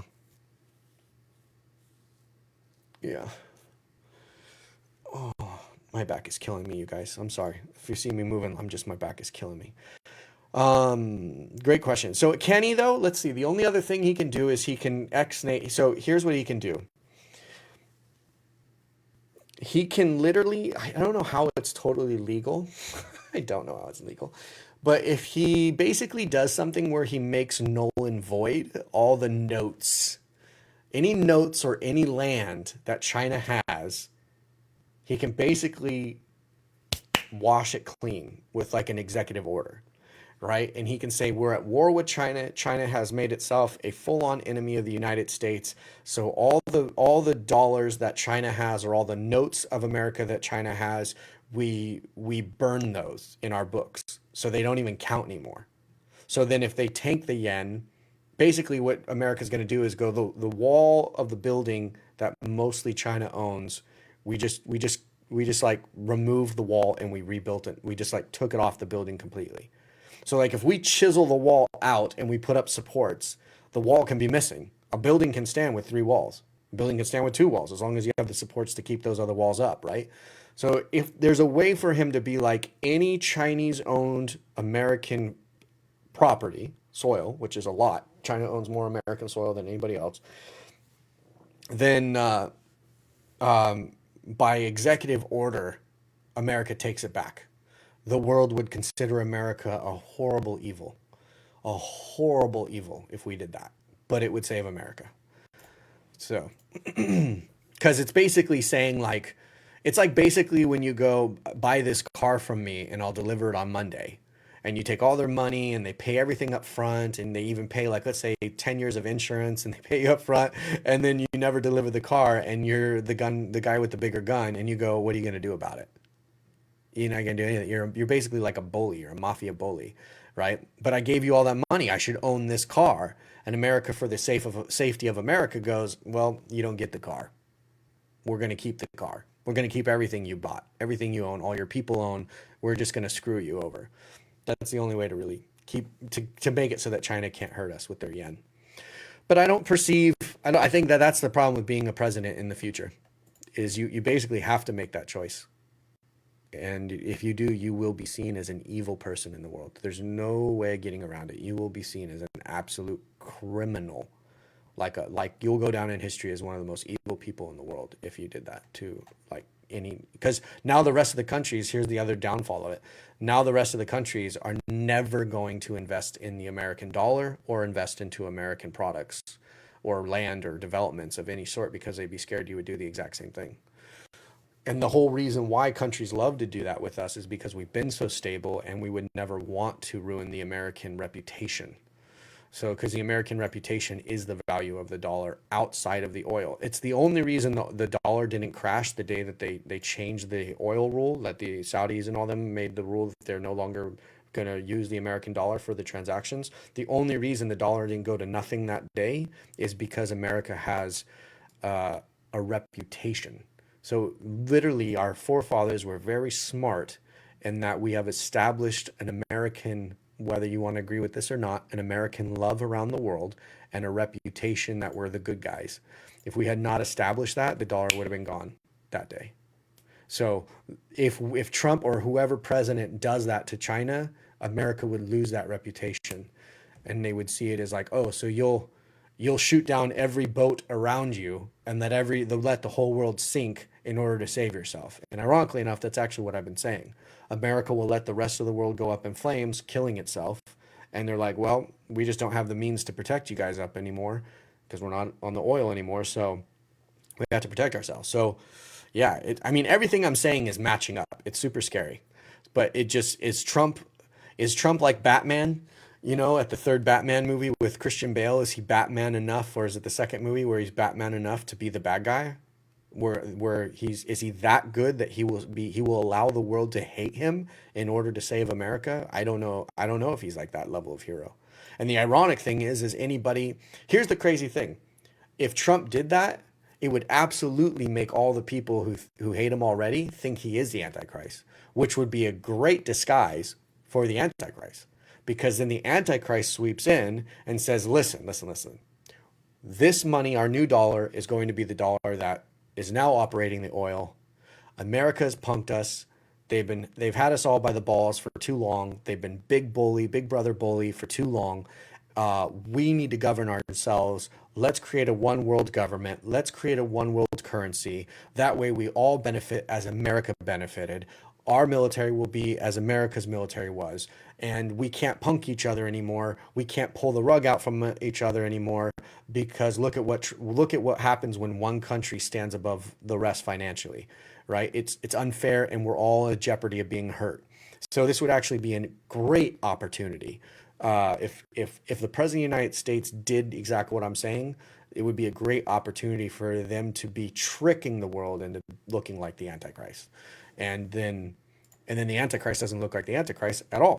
They literally look like the hero. And nobody would dare say they're the Antichrist because they're literally working on trying to stabilize the whole world. They're literally looking at trying to stop war and famine and all the deaths and all the nuke bombs and all the insecurities and the wobbliness of the global economy. I mean, what's bad about that? Nothing. On the surface level, there's zero bad about that. And that's exactly what the Antichrist is going to do. But it would really help the Antichrist if the leader of America did the worst thing that America could do, which is pull and just tell the whole world to go beep themselves. We're just going to take care of America. That would make America look like the Antichrist. Isn't that crazy? Kind of makes sense, doesn't it? Marie Sanders, excuse me, I have a Trump question. I understand that may not be an easy single answer, but I am interested in your thoughts. My family is torn between the election and using the Bible on both ends. One side says Trump aligns with the Bible, and the other side says, if that is so, then love thy neighbor, and Trump says he is doing a massive deportation is wrong. Well, they just, clearly anybody who says that doesn't know the Bible. So let me just say that. Illegal people have broken American laws and come to the United States illegally. When you broke the law for the God in the Bible, he killed you. Trump is not killing these people. So if Trump was to actually be extremely biblical, he would gather up every single illegal person and he would kill them all. Man, woman, and child. And if you don't think that God told people to eliminate entire races and cultures, read the Old Testament. He told them to kill even the babies and the sheep and the cows, for goodness sake.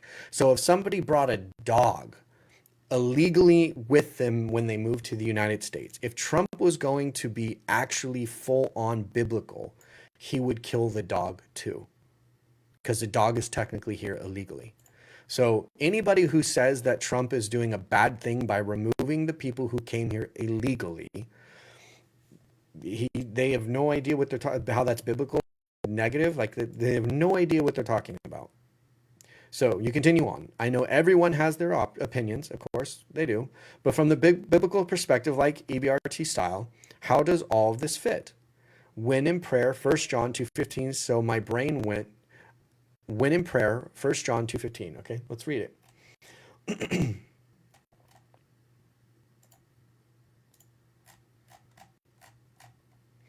Love not the world, neither the things that are in the world. If any man love the world, the love of the Father is not in him.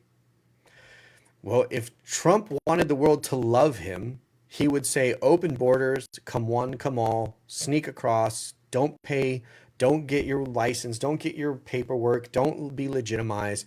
If Trump was a lover of the world, he would say welcome all. But because he's not a lover of the world, because he doesn't care what the world says about him, and because he's not trying to make the whole world happy, he's trying to make America happy, he's saying, no, we have laws for a reason. And as the leader of this country, I have to protect this country above all.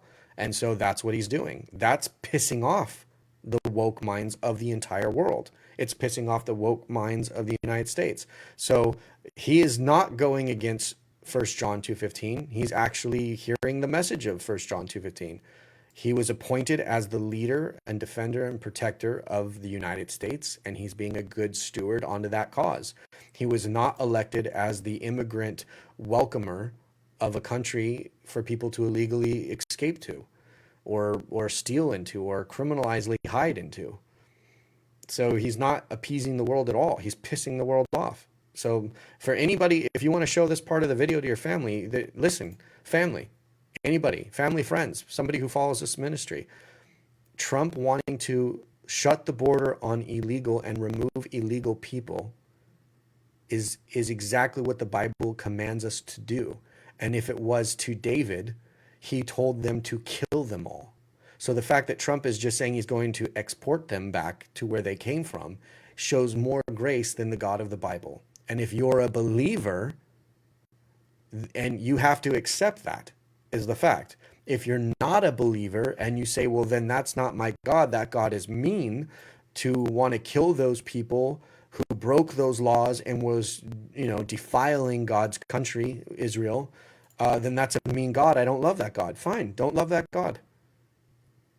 God doesn't need you to love him. God doesn't need you to like him. He doesn't need your faith. He doesn't need your worship. He doesn't need you, period. And if that sounds really cruel and mean, this is the cold, dark hand of truth you're listening to. So, yeah, that's that. And if you're like, well, that's not my God, well, then that's not the God of the Bible. My God would never send illegal people back to the countries they came from who broke the rules of this new country. If I went to London and I shot somebody in the foot, would London arrest me? Yes, they would. So if I came into London illegally, would I also be arrested and exported back to my country? Yes, I would. So, but if America does that, he's evil. That doesn't even make sense. You see? So yeah, the illegal part is the part that CNN and MSNBC and ABC and NBC and all the BBC and all the C's and all the D's and all the LMNOPs and the LGBTTs, they all don't want to acknowledge the word illegal. Trump has no problem with anybody who comes here illegally from any country, including Iraq or Iran. My old business partner was from Iran. Trump doesn't have a problem with my business partner. So he doesn't have a problem with the country you come from or the color of your skin or anything like that. He has a problem with the word illegal. When you break the law, you've done something bad. You've broken the law. That's that. If they come here legally, cool, awesome. But this kind of mentality of and I hear it. I watched it as little as possible, but I watched the news and how they talk about it, and it's absolutely hilarious. It's scarily hilarious how when they talk about this stuff, you guys, they're why don't listen. Let me say this. Has anybody seen the video footage of when they brought the homeless to Nancy Pelosi's house? Or when they brought the homeless to the Hollywood celebrities' homes? And they said, here, go inside this celebrity's home and just live here and eat the food and do it. Have you seen those videos where they did that? And the people called the police, and they all have walls on their houses, by the way. And they all made sure that nobody could come into their house. Why? Because they're like, well, I bought this food. That's my toilet paper. That's my paper towels. That's my food. That's my meal. That's my water, right? They don't want to share it. So it's really interesting that every single woke person wants to let in these people into the country, but they don't want to let them into their own home. They don't want them to take directly from their table or from their mouth or from their resources, right? So all I'm saying is if you don't believe in illegal, you don't believe that illegal entrance is illegal, it's not a bad thing, then let them into your home. Open your home and see how long your home lasts as your home. That's it. It's as simple as that, folks. There's no arguing. Just let them in. Let as many people who want to come into your home, raid your fridge, raid your resources, your children's clothing. What if their child has no clothing? Bible says give the clothing. Okay. Are you that person? Put a sign on the outside of your door, put a sign in every downtown or the closest downtown city of where you live. If you believe Trump is doing a bad thing by removing the illegal people, you put a sign downtown. It says, anybody who is lacking, come to my house, place your address on the sign, and tell them they can enter at any time they want. The doors will never be locked, and they can take anything they are lacking. So a person who's lacking a TV can take yours. A person who's lacking a car can take yours. A person who's lacking food can take yours.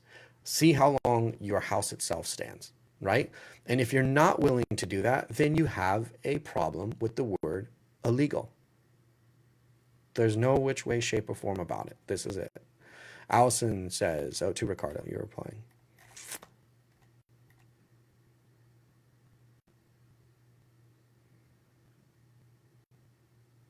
So I hope that I answered that question for you there, Marie Sanders. I hope it helps. And I don't know if that clip will be useful for your families to watch, but I mean, it is what it is. It's not my opinion. That's what the Bible says. So, Riccara, Allison.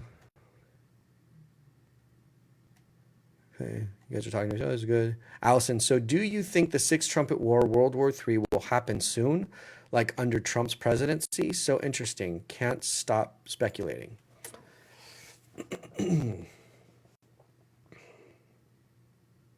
Yeah, it could. It could happen in Trump's thing because here's the thing. If if Trump puts somebody, so there's no way to attack America except with a nuke, right? So like an EMP, which would still be a nuke. They would just, if you don't know what an EMP is, just real quick, because there's only two ways to really take out America, right? Number one way is nukes. Number two way is nukes that don't hit the ground. So if you wanted to be a good guy or good person, but take out America, what you do is you drop nukes over America, but it doesn't hit the ground. So you would make it explode in the air above the ground. And what that does is it sends an electrical gamma, like electrical pulse out. It's called the EMP, electrical magnetic pulse. Sorry, I have to burp. And what happens is anything that has electronics, your cell phone, your car, the grid itself, everything gets annihilated. Nothing that has any type of electrical component in it survives, as long as it had a battery in it or it was connected to some type of energy source. If you put it in a Faraday cage or a Faraday bag, or you have it like safe and it doesn't have any type of electrical ability to surge, then it will be fine. But the problem is that your batteries won't be. So even if you put a battery in, if the battery wasn't kept in a Faraday cage or kept in a Faraday bag or some type of situation like that, your batteries are going to be zonked anyways as well. So you just have a bunch of plastic and metal pieces sitting around. So if you wanted to destroy America, the only thing you'd have to do is drop an EMP, like 3 EMPs, one in the middle, one on each coast, and the country is going to eat itself alive. It will totally it'll go to civil war. Not like South versus North or East versus West. It'll be neighbor versus neighbor. It'll be full on zombie apocalypse. Full on every American will just kill the American next door to feed their kids. If you want to take out America, it's the number one way to do it. Just drop 3 EMPs or 2 MPs, take out the electrical grid, and most Americans, even in like suburbia, don't have the ability they wouldn't be able to grow food fast enough. They don't have supplies of food and water. They don't know how to, one, remove radiation from water. There would be a shortage of all food and all resources, and Americans would just kill each other. They'd have to. They would have to kill each other, or they would starve. There's no way of the American populace living with an EMP. It's the easiest, simplest way to take out America. So that doesn't mean that a country's going to come and invade America and take over the land like Germany tried to do to Europe. It's not that. Nobody's dumb enough to try that, right? So because Americans have guns, and guns don't, luckily right now, guns don't use any type of electrical situation. America has more guns than the rest of the countries combined. America has more ammunition. The civilians of America have more ammunition than the rest of the militaries of the world combined. The citizens of America, they buy 1.8 to 2 billion bullets a year. That's how much America has. 1.8 to 2.1 billion bullets are bought every year by American citizens. So nobody would be dumb enough to try to come and take over America, even if they EMP'd it. What they would do is they would just let America eat itself alive, and then they would go do whatever evil they want. And the fact that America has so many guns, and the fact that there's so many people who don't know how to use guns, or America's so polarized. There's not really like a middle group, right? Like how we have a middle class is the greatest form of strength for a country. Well, in war, in a civil war situation, to have like a middle group that can keep the balance is what you want. But in our situation, America has no middle anymore. We have a very far right and we have a very far left. And the people on the very far left do not believe in guns, and they don't believe in growing their own food, and they don't even, they care about whether it's vegan or whether it's kosher or whether it's gluten free, but they don't know how to grow it, they don't know how to milk it, they don't know how to build it, right? Whereas the rest of the country, the people who control the food, they have all the guns, they have all the ammo, they have all the ability to survive. So the far right, the military trained, the military minded, the farm raised people of the United States would be the only people who would live. And the Amish, they live the best, actually. Unless some psychos came and killed them to take their food, which most likely would happen because I don't know if Amish have guns. So my point is to say is that, like, all you need is this EMP situation. And the crazy thing about an EMP is nobody gets killed, except for maybe people like me with a pacemaker. But, like, nobody else gets killed. So you didn't kill anybody. You just shut down the country. And once you shut down the country destroys itself or starves to death or dehydrates to death because we don't have running water anymore. We don't have nothing. So, yeah. So my point is to say is that if America went to war with itself, it'd be city versus rural. And the city people they couldn't survive longer than, like, I think 9 days. With zero trucks moving, because every car would freeze, every train would freeze, every plane would freeze. The planes would fall out of the sky, so anybody in a plane is screwed. Like, anything that moves would be frozen. Refrigerators are out, so frozen food has maybe 2 days before you have to eat it. So if it's not freeze dried, your canned foods will be bad within at least a few years. Freeze dried is the only way to go because it lasts 25 years, 20 years. That's the only way to go to live till Christ returns. You have to have a 20-year support, 10, 15-year supply of food until Christ returns if you're going to live with no electricity. But you also have to know how to catch water and filter it, and you have to know how to make fire. You have to know how to defend yourself. And the only people who know how to do that are the right-sided people with all the guns.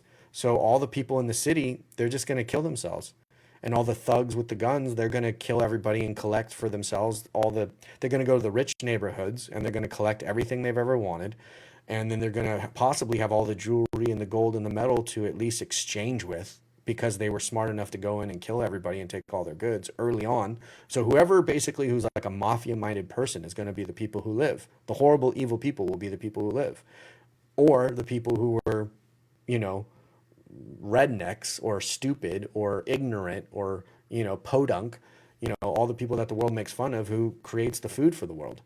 So yeah, if you're not prepared in that way, and when America goes to its new civil war, if it got EMP'd or President Trump got killed, one of those two things would do it. It would be city versus rural, and the rural would totally destroy the cities. The rural wouldn't even have to do anything. We just let the cities burn themselves to the ground within like 2 weeks. And that's that. So it's really horrible. But I mean, so to answer your question, just drop a bomb. Just drop an EMP on America. It's done. It will eat itself alive. So you don't even have to nuke it. You don't have to kill anybody. That's why I always say, I hope the sentence I always say is, I hope the bomb falls on me. That's what I say. If somebody's going to nuke America, I want the bomb to fall on my head. Not be a mile away, not like 10 miles away. I don't want radiation poisoning. Like, I want the thing to fall on my head so I'm vaporized in a second, and I don't even, like, I'm just sitting here, and then next thing you know, I'm in heaven. You know what I'm saying? Like, that's what I want. I want the bomb to fall on my head. And I'm living now near Nashville. I live in a place where Nashville would absolutely be a spot would nuke, 100% be a spot that they would nuke. So I'm aware of that. So I'm happy about that. But my fear is they'd EMP it instead of dropping the actual bomb on the ground. I want the bomb to hit the ground. I don't want it to explode in the air. That's my personal take. Anyways, I told you, I gave you a Surgeon General warning at the beginning of this video. You guys want me to talk about this?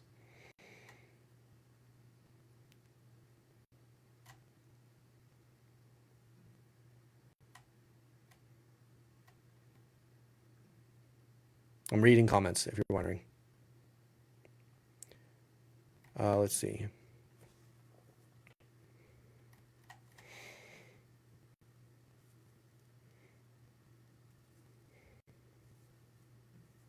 So Marie Sanders, sorry that last part of my question post came out weird. What I meant was I'm trying to say that I am not trying to cause debate. I'm seeking some clarification on this back and forth of my question. I understand. I hope that I came out like explaining it pretty good though. So do you think the Sixth Trumpet War, this is Allison, do you think the Sixth Trumpet War, World War III, will happen soon, like under Trump's presidency? So can you stop it? So interesting. Okay, so that was the question that I got off on that tangent on, right?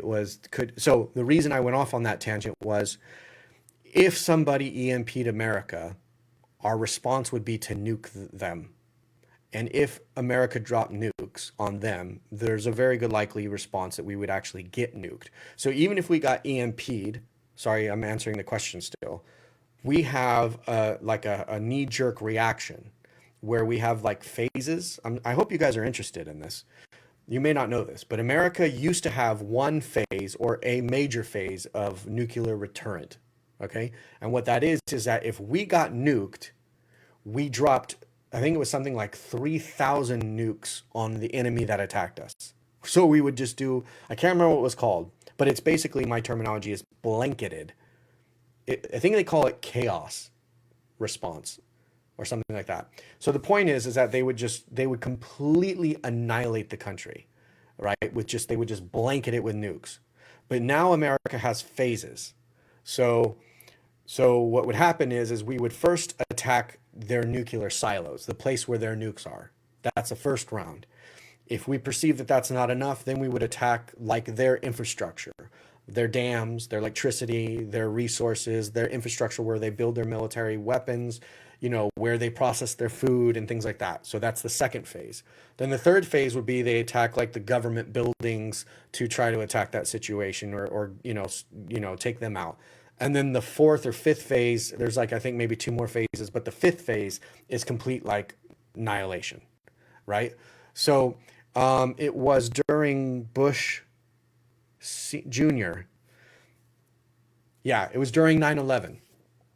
9/11 caused America to get out of the treaty that basically was the reduction of nuclear deterrence, right? Like we stopped that treaty. We got out of it during 9/11.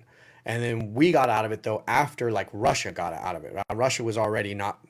Russia didn't take away their bombs as they said they were going to, but we still played ball because again, America realized the value of looking like the good guy. So there was this whole thing where they were supposed to reduce and America was the only one reducing. But we all had like 20,000 nukes. So even though America was down to like 5,000 nukes, and I think Russia was down to like 10,000 nukes, but they stopped at like 10,000 and they stopped at all these other things and we kept going. It just made us look like the good guys again. And that was the whole point. But when 9/11 happened, Bush Jr. got out of that. He's like, I'm done. We're doing whatever the hell we want. And then we went to the Iraq war or, that whole deal, and that happened. So everything's been changed since, which again matches with the fifth trumpet situation. Why is that a woe? Because everybody's hands were like, we're done. We're done with this treaty stuff. Clearly nobody's actually fulfilling their side of the bargain. We're just going to do what's right for our countries. And now look at where we are. We're kind of back at like another form of Cold War, right? So, yeah. So anyways, that I mentioned this structure is that if America got actually EMP'd, depending on the severity of it, we would do like phases of nukes. But the problem is that there's these ally situations where if Russia were to get nuked back, even though they nuked us first, these other countries are supposed to nuke us, and then we're supposed to nuke them for nuking us.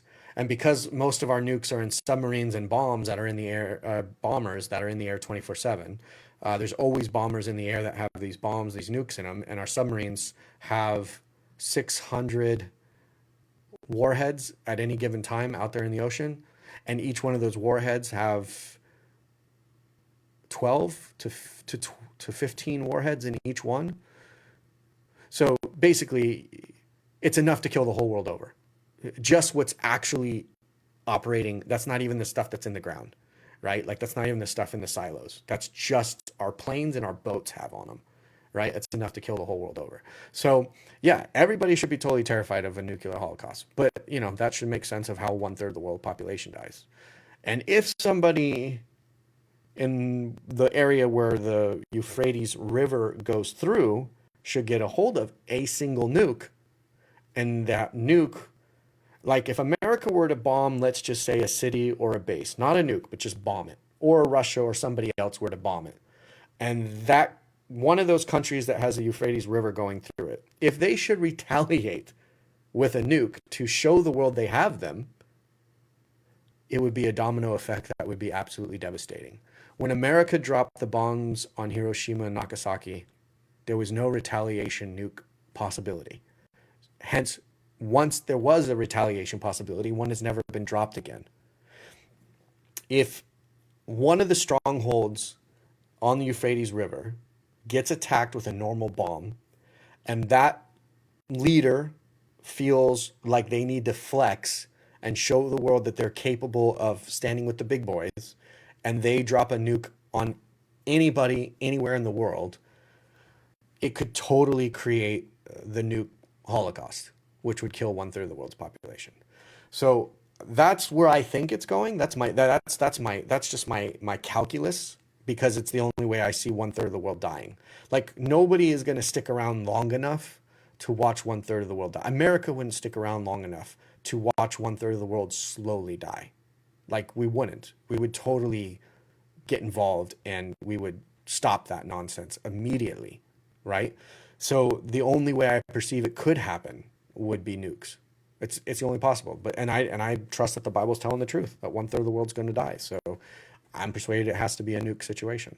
And I'm persuaded that if it says that the Sixth Trumpet War starts at the Euphrates River, I'm persuaded that it means that one of those cities on the Euphrates River gets attacked and then they retaliate.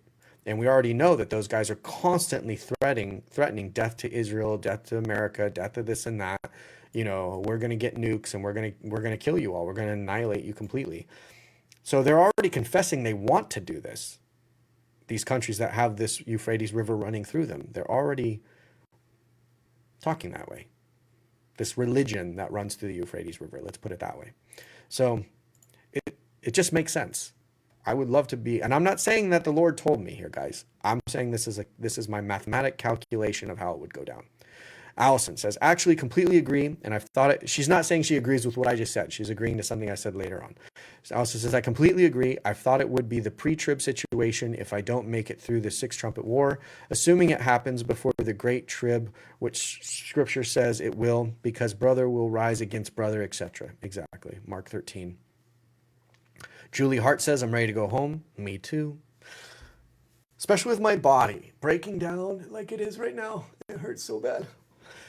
I could totally go home right now. Okay, Carrie says, the Lord probably wanted everyone who would be at your city to go through and grow through their faith by not having that city. Yeah, I agree. Or something. We will have to just wait to party together when it's all over. I agree, Carrie Ann. I had to accept that. But as you guys know who have been around long enough and watched my Q&As long enough, you know that it really broke my heart to not be able to. And I don't mean to say this in an arrogant, pompous, flesh way, but I it was just my hope as I wanted to save human lives, because I felt like if I could save human lives, I could save, I could help bring more souls to the kingdom, So, and I was on course to do so. So it did. It hurt. It hurt really bad that didn't happen. It really messed with my spirit in great, great ways. But if you've been around long enough, you already know that. So Teresa says, interesting you mention Elon when you can read my post. Okay. No, not Trump. I don't hate Trump. Okay, that's fine. Cool. Do you think Antichrist comes from the Middle East?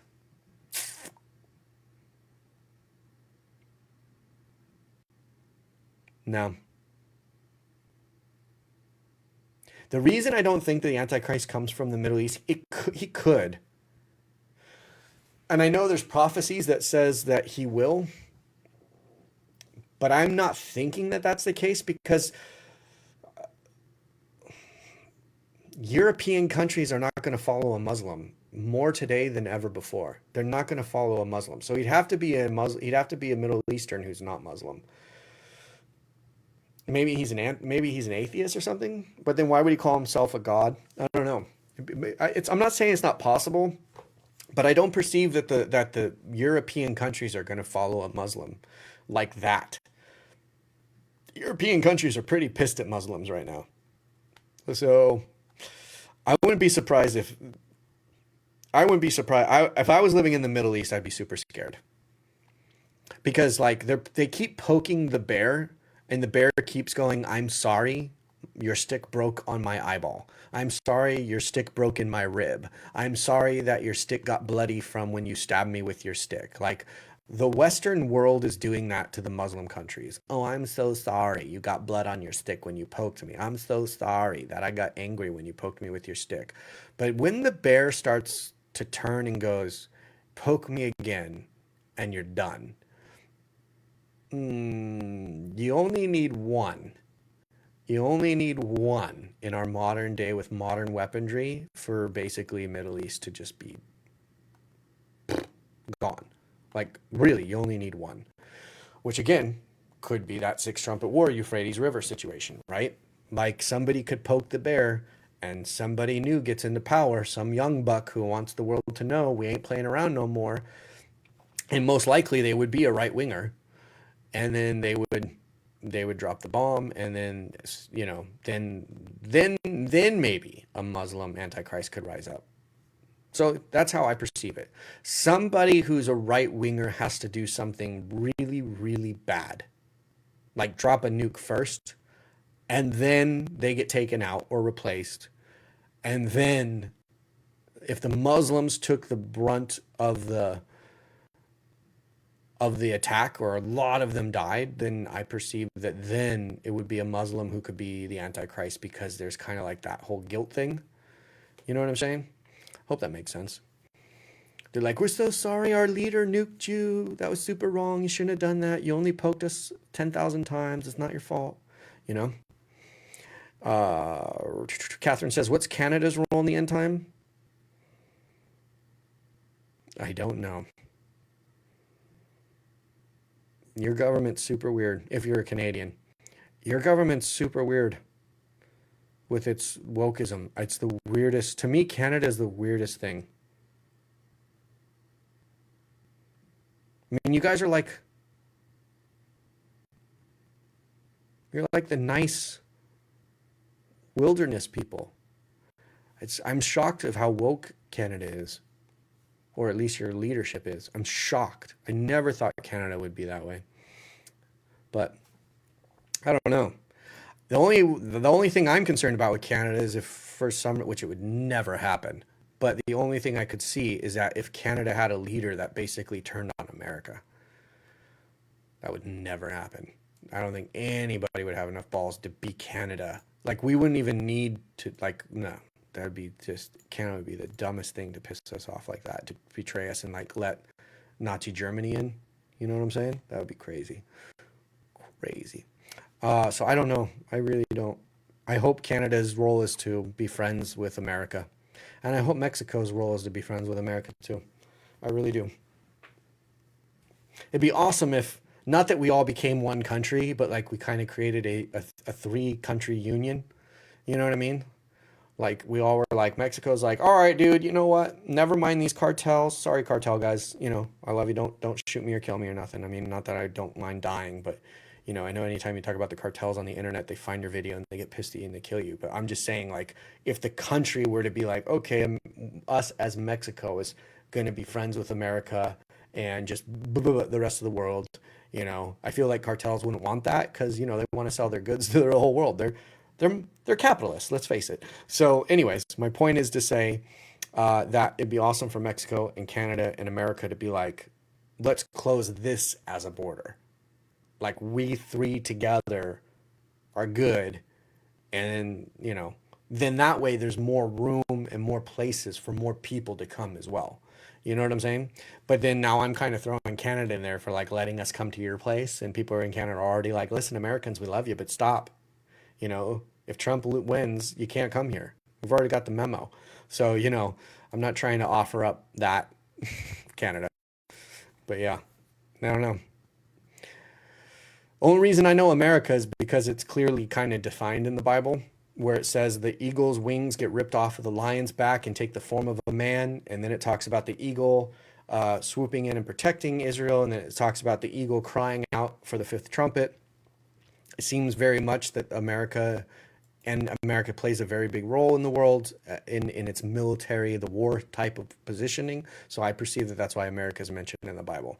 But yeah, Sue says, thanks for your answer.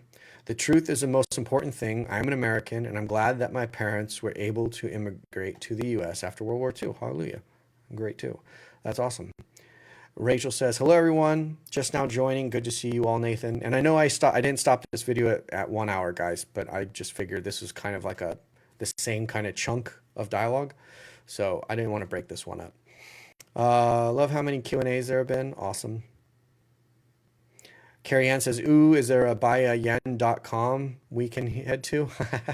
I would not buy a yen if I was you. I would not. America, the country, the government has to buy the yen, but I wouldn't buy a yen because in order for them to hurt America, they have to make it become worth nothing.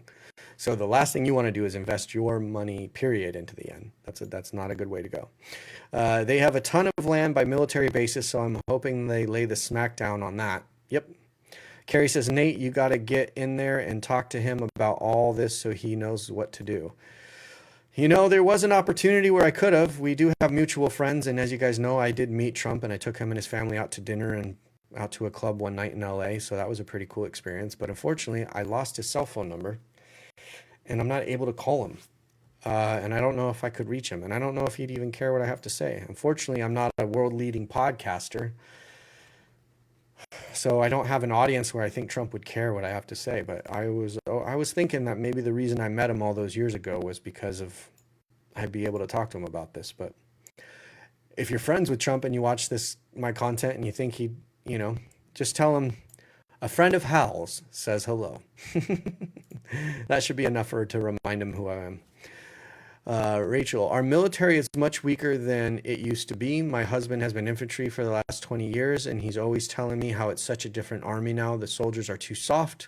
The young guys don't shoot well, stuff like that. Yep, I agree, Rachel. I agree, but the American military knows that, and that's why they're doing the drones, and they're taking their investment away from the infantry, and they're putting their money into robotics and drones. So, but we still need boots on the ground, as they say, but yeah. But we're still the most militaristically trained, well, maybe other than Afghan, but we're maybe second most military trained country in the world. So even us in our decline is stronger than any other military train-wise, other than maybe the Afghans. The Afghans are the only people who have seen more war than America has. It's kind of crazy, right?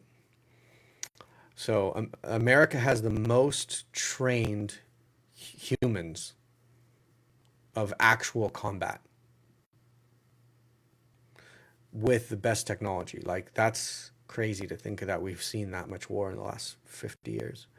Rachel says, I see the comparison to the Old Testament, but wouldn't it be different if Trump was being Christ-like, though? Do you mean to be the Antichrist? The Antichrist isn't Christ-like. The Antichrist is a politician. Christ was not a politician. And Trump, I don't perceive Trump being Christ-like in holiness. I don't see that happening at all. If Trump was going to be Christ-like, it would have started when he got shot, and there was a change for sure, but it didn't like turn him into a monk. You know what I mean? That's not happening. Yeah.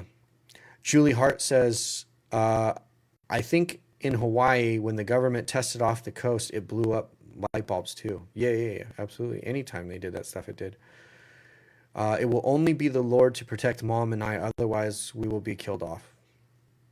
That's the case for most of us, Julie. It really is. It's the case for most of us. Yeah. Do you have to go do some Ubering? I do. I do have to go do some Ubering, but seek ye first the kingdom of God, and all the things will be given unto you, right? So, yeah, I do. I got to go in a little while here. Nighttime is the best money maker, anyhoozle. Not that I want for this to end. I just remember you saying you had to do that still. I do. Rachel says, these are hard conversations, but I am always interested in these kind of discussions. Thanks for sharing, Nathan. No, it is my pleasure, even though it's not super fun. Susan says, your opinion on aliens and UFOs being more prevalent in the world today? What part do you think that they could play in end times? They really freak me out. So I think that aliens are going to become a big part of our future. I believe that they're actually going to become, reveal themselves officially.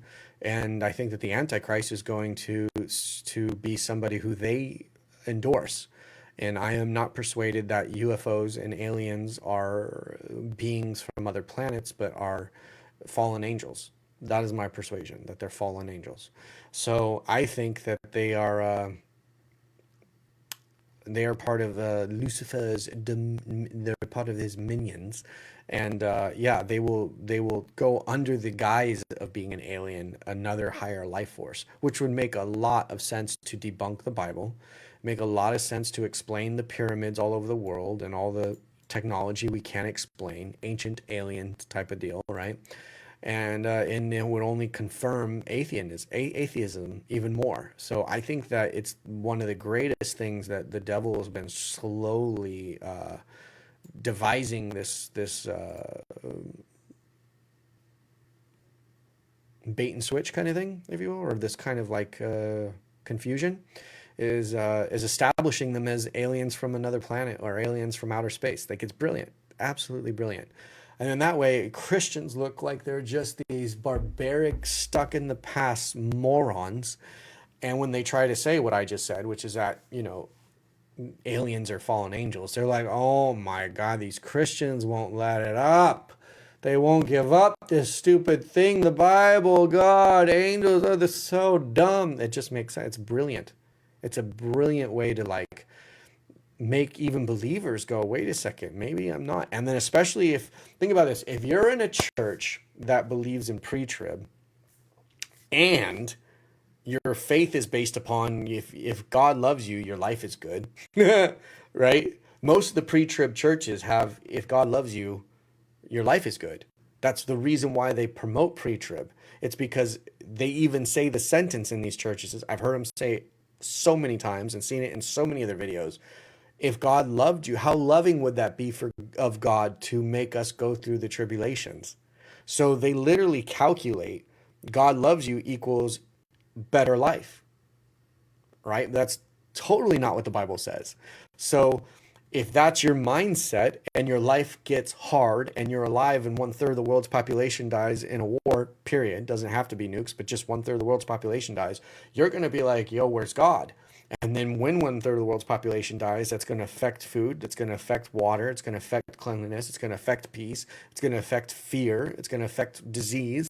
So all these things are going to domino, right? And then they're going to be like, wow, life got bad real quick overnight and I'm still here. And the pastors aren't going to have any excuse, because people are then going to go on the internet and start searching, and they're going to find people like myself who have been saying for 10 years, hey, look for the third temple, look for the third temple. And people are going to look at the third temple, and then they're going to find out that if the third temple is built, it means they're in the last 7 years. And then they're going to go, oh my gosh, I'm here for the end times. And then the Antichrist is going to come up, and the false prophet's going to call down an alien or a UFO, and then he's going to say, yeah, look, the aliens have been talking to us, they've been coaching us, they've been telling us how to save the world so we don't annihilate each other. There's a guy with a plan, this is the guy, and that's the Antichrist. So if you're a Christian and you were like, I'm not supposed to be here when all this goes down, and then you are here when it goes down and your life gets hard, it's going to be really hard to not believe that the Bible's a lie. It's going to be really, really hard to not believe the Bible's a lie when aliens themselves are saying, we're the things you thought were gods. We're the things you thought were angels. But we have been watching you, and now your world is in danger of destroying itself, and you're out of control, and we are now realizing we have to intervene. We have to come in, we have to help you. And we have chosen this human, Antichrist, to lead the way of the plan we have for you. It's going to be really hard for pre-trib, life is good if you're a Christian, to not buy that hook, line, and sinker. It's going to be super hard for them to be like, I mean, it makes sense because I'm still here. I was supposed to be raptured. I'm not. I'm still here. So clearly it's the aliens. Because look, there they are. Look, there they are. They're in the sky. They're watching us. They're flying around. They're talking with us. They're meeting with our government. Like, can you imagine? Like, it's going to be super easy for people to not believe in the Bible when aliens come out and say we're real. As aliens, not as fallen angels, right? Super easy for them to believe that. That's why, to me, the most evil thing in all the world is the pre-trib doctrine, because it's the beginning of basically sealing the fate of so many souls, because you're going to confuse the daylight out of them. There's just no way they're going to be able to believe if you've totally convinced them their whole life that they shouldn't be here. It's the most evil thing in all the world. Pre-trib is the most evil thing, because in my opinion, it is the greatest blow, the greatest strike to dooming souls that Satan has up his sleeve. There's nothing that will doom more souls and cause more people to stop believing that once believed or would believe. There is no other tactic he has that's greater than that. It's to think that God failed or God lied. Genius. I mean, you got to give credit where credit's due. Genius. And where did he do it? He did it from within the church, not outside the church, from within the church. And how was he able to do it? By making sure nobody read the book for themselves. Isn't that crazy? I mean, you got to tip your hat to the guy, right? You got to. As evil as he is, he's a genius. Super smart. Allison, Sean Ryan did an interview with someone about nuclear war that was fascinating. Talked about if a nuke is released, the press has like 30 seconds max to decide which, of course, they would retaliate. Some say Israel and our defense systems wouldn't let that happen. No, but I disagree based on believing what the Bible says. Yeah. First of all,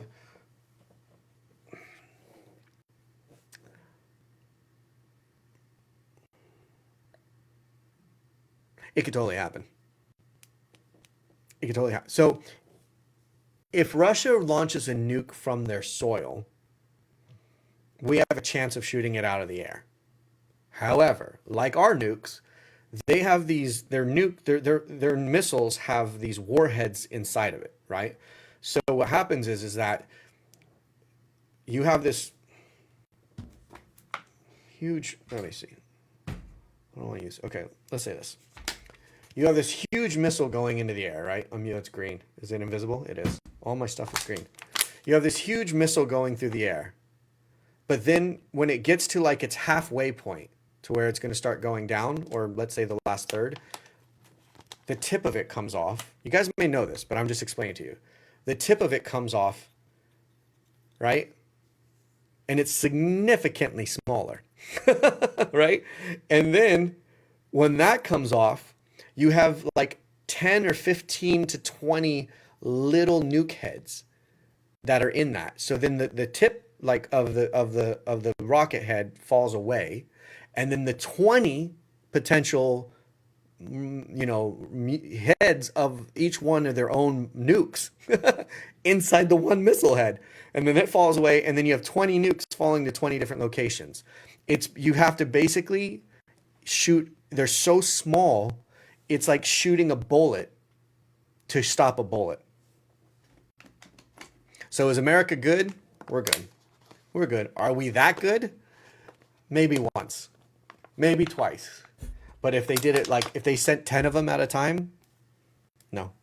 Some of them are getting through. And you only need like 2. You only need 2 to be EMP to destroy America. Really, you only need, if you had them just like strategically located over the central energy sources, America will eat itself alive. You really actually only even need 1, but America would be able to survive 1 pretty good. We'd come back in like 5 or 6 years, which kind of would also biblically make sense. But if you did 3, we're done. We're gone. Nothing's coming back online. except for like maybe some military stuff that's hiding in the bunkers, I believe, underneath the ground, which ironically enough, our country has tons of new bunkers. Why do you think that is? Right? They know. They know. They know. So, yeah. So, what was the question?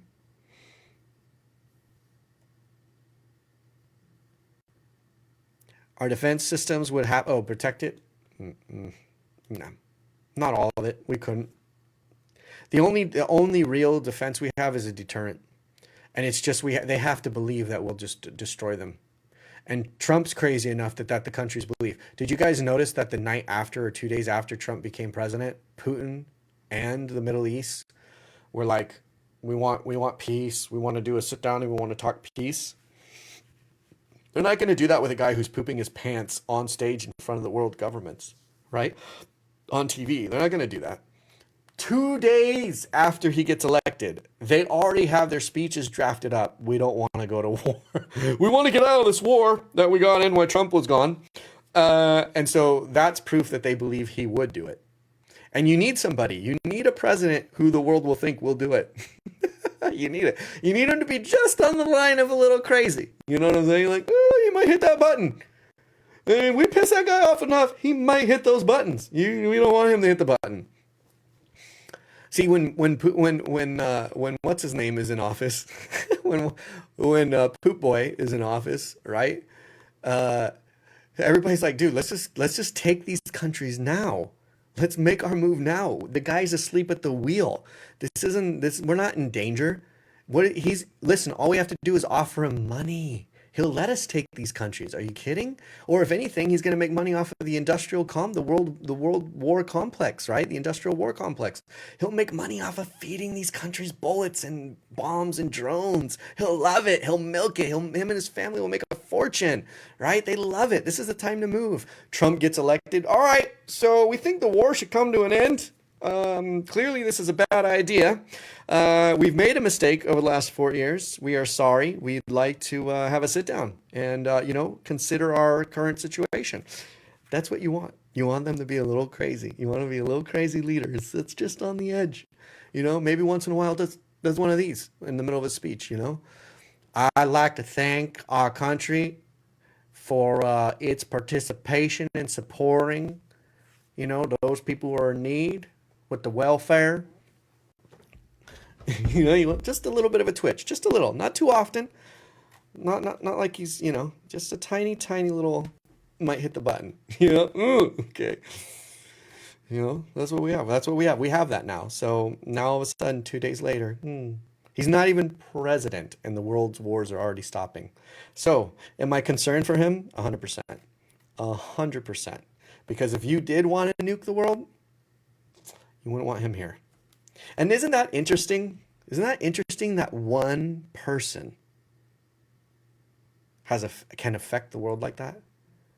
It also goes to show you, too, that when a country like America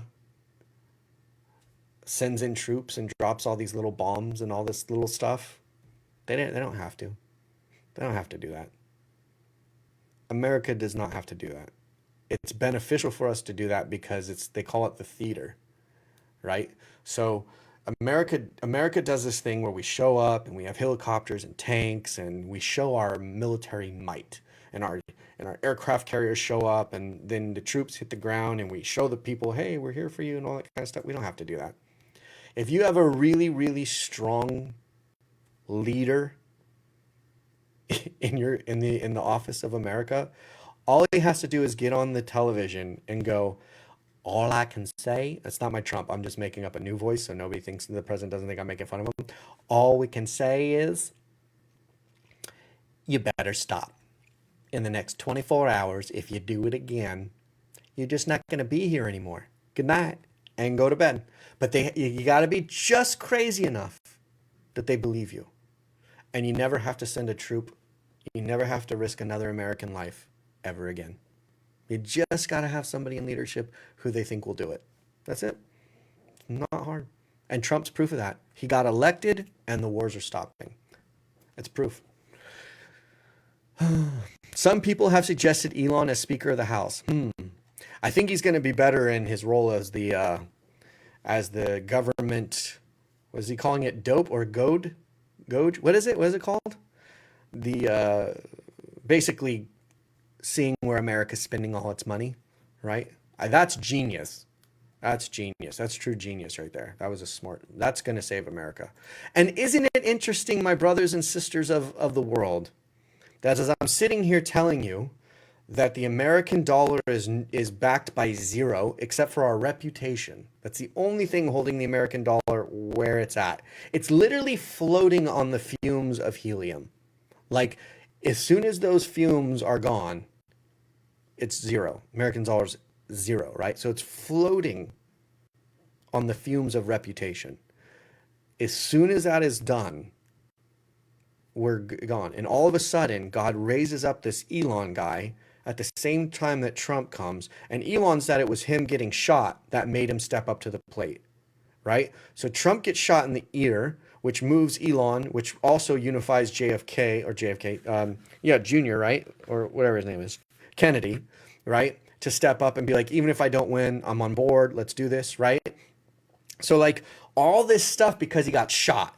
Like they realized, like, dude, this guy's legit. He got shot. It's a thing. And I know there's people out there who think Trump shot himself. No sniper's that good. You would never trust anybody with their life that good, even if it was 150 yards away. You wouldn't do it. And he moved his head at the right time. There's nobody's that good. Clearly you've never shot a gun if you think that that's the case. So my point is to say is that it's interesting to me that America needs all of its financial hemorrhaging to stop because we don't have the oil money coming anymore.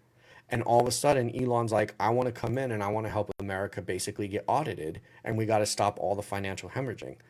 I see this as God's hands, you guys. I'm just telling you. I see this as like, wow. I mean, I knew all this was coming. I knew that the dollar was going to get off the oil. They were talking about it. They've been planning it. We know that there's going to be a digital currency for the one world government. I've seen all this stuff coming for so long. And then all of a sudden, as it happens, boom, boom, boom, boom, boom, all these players come up to the plate. And they have a plan that could help. It could help. But if a nut job nukes us, it's not going to be good.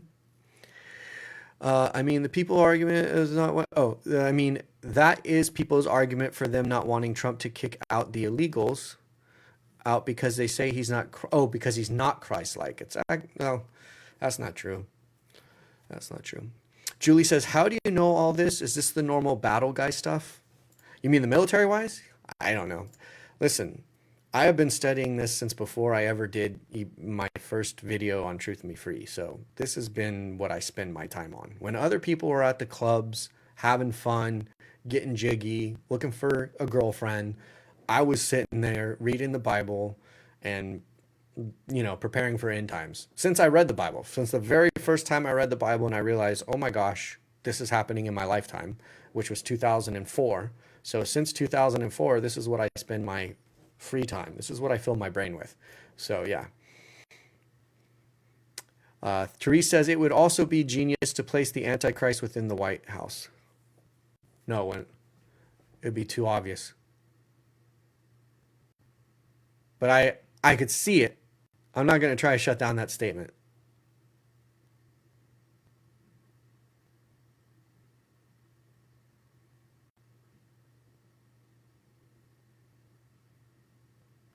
Yeah.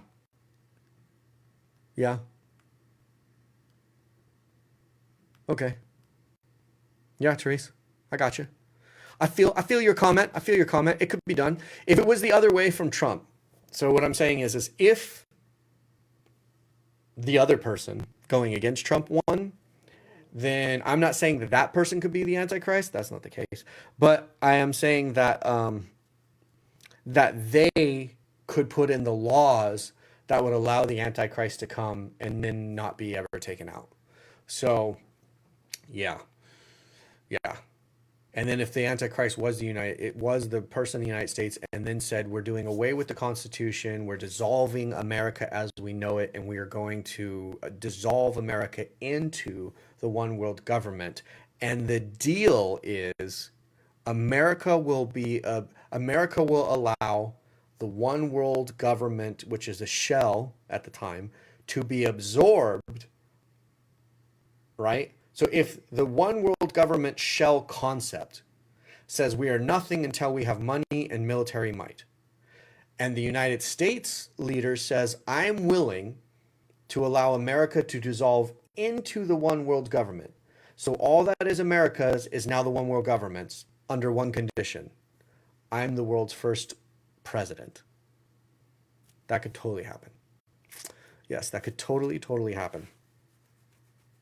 Yeah, if the person was, I mean, and that would be an antichrist-like move because they're so egotistical that they're willing to literally kill America to be the president of the entire of the whole world, So that doesn't make sense. That would be the way to go. But since Trump is the one saying, no, we want to pull away from the world and we want to heal America, that's the exact opposite move of that antichrist move. So just saying. Nathan, do you get affected by the floods and the hurricanes? No, luckily I didn't get affected. The place where I live, it's kind of up on a hill. So when I choose a place that I live, I always think, I literally drive around the block. I drive in the neighborhoods. I find out where the police station is, where the hospitals are. I find out where water sources are before I move into any place I live. And the place I live it should be pretty safe. Even if hurricanes and floods came, I should be pretty safe. So Kaylee says the bumpkin accent works for Nate. Love it. Awesome. My southern accent. Let's see. Julie Hart says, gonna get America whooping. Yeah, they would. Rachel says, I think because Elon bought Twitter, there was a stop to a lot of censorship. Yep. He supported Trump. He played a huge part in Trump's win. He did. He played a huge part in Trump's win. And also, it's my understanding he's considering buying CNN and Disney. And I hope he does. So he is helping to bring Disney down, which I hope he does. And I think CNN is worth like nothing.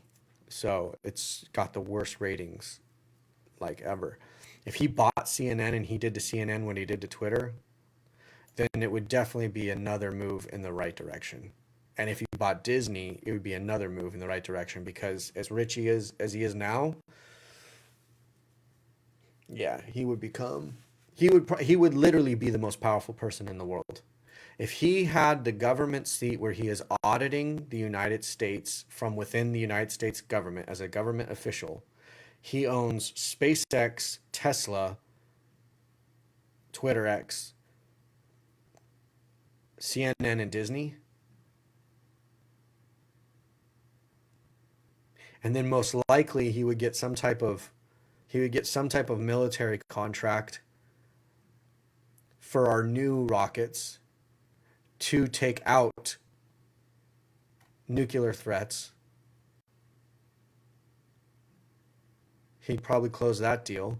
I don't know if he would be allowed to close it while in government. He wouldn't be able to, but they always have ways of doing that. If he became like a Northern Grumman, however you say that company, if he became like the next one of those while owning Disney and CNN and Twitter, he'd be like the most powerful person in the world. Like real power. Crazy. We're talking like crazy power. And then if he was for America, we'd have a chance of being like if he was really for America. And I'm not saying I know that he is. I've never met Elon. Some of my friends are friends with him, but I've never met him. I don't know the guy for real, but I know he works on some really weird things. I know he has really weird stances on God. And I know he's trying to go to Mars. And I know that all the billionaires are trying to go to Mars because they know the way the world's headed. I know that's the reason why. Small billionaires are trying to have yachts and trying to move to New Zealand. And big billionaires are trying to go to Mars. That should tell you something. They know that this place is at some point in the future not going to be livable. There's no benefit to living on Mars. It doesn't have an atmosphere. They'd have to make an atmosphere. The soil has no biological life in it. You know, the movie The Martian where, you know, Matt Damon poops and then he puts his poop in the soil and the plants live? No, no, my friends, no. It would take a lot more than that. You need a lot more biolife in the soil than one little dookie nugget for a plant to live. That wouldn't be enough. So, like, to live on Mars is a real crazy undertaking. And I mean, I'm persuaded that these billionaires are working so hard for it because they know it's only a matter of time before the world nukes itself. They know that. They got to know. Allison says, can't trust Elon since he wrote the Baphomet Halloween. Exactly. Also heard his nanny growing up said he would be the one who would had a hand in making and mark of the beast and the Antichrist. Makes sense with all the technology, AI, etc. he's involved with today. And he's constantly warning us that AI is more dangerous than nukes. I mean, he has gone to bat against his ex-business partner, who's the one who's like leading the world in AI. But I mean, I have my reservations about Elon too. It'd be great if he ended up being a full-on good guy in the end, but he does dabble with some weird stuff. And if he watches this, which I doubt he ever would, but if he did, I just wanted to know he can reach out to me, and I'd love to talk to him about how this all goes down. If he wants to make a bunch of money off of it, I know good ways to do so, but I don't have the resources, and he does. And it could save the world, not destroy it. I know that sounded really boastful and arrogant of me, didn't it? But if you guys followed me in the past, you know I'm actually not lying. And it's about a very specific technology. And I didn't invent it. I just put the pieces together. I'm not that smart. Teresa says, it's becoming obvious to me now. Think about it and then read the post I made the other. Okay, gotcha. William Stout, what do you feel about New Babylon or the horror that sits on the many waters?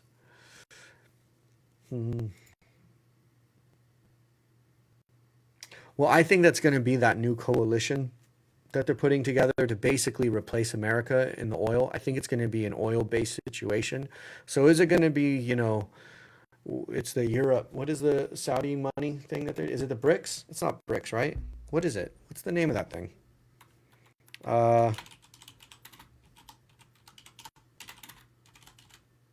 BRICS. It's BRICS.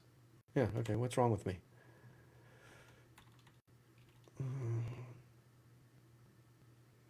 Did they join BRICS though? When did they did, right? They joined something. When was it? Declines BRICS membership. They're joining something. They're putting together their own BRICS.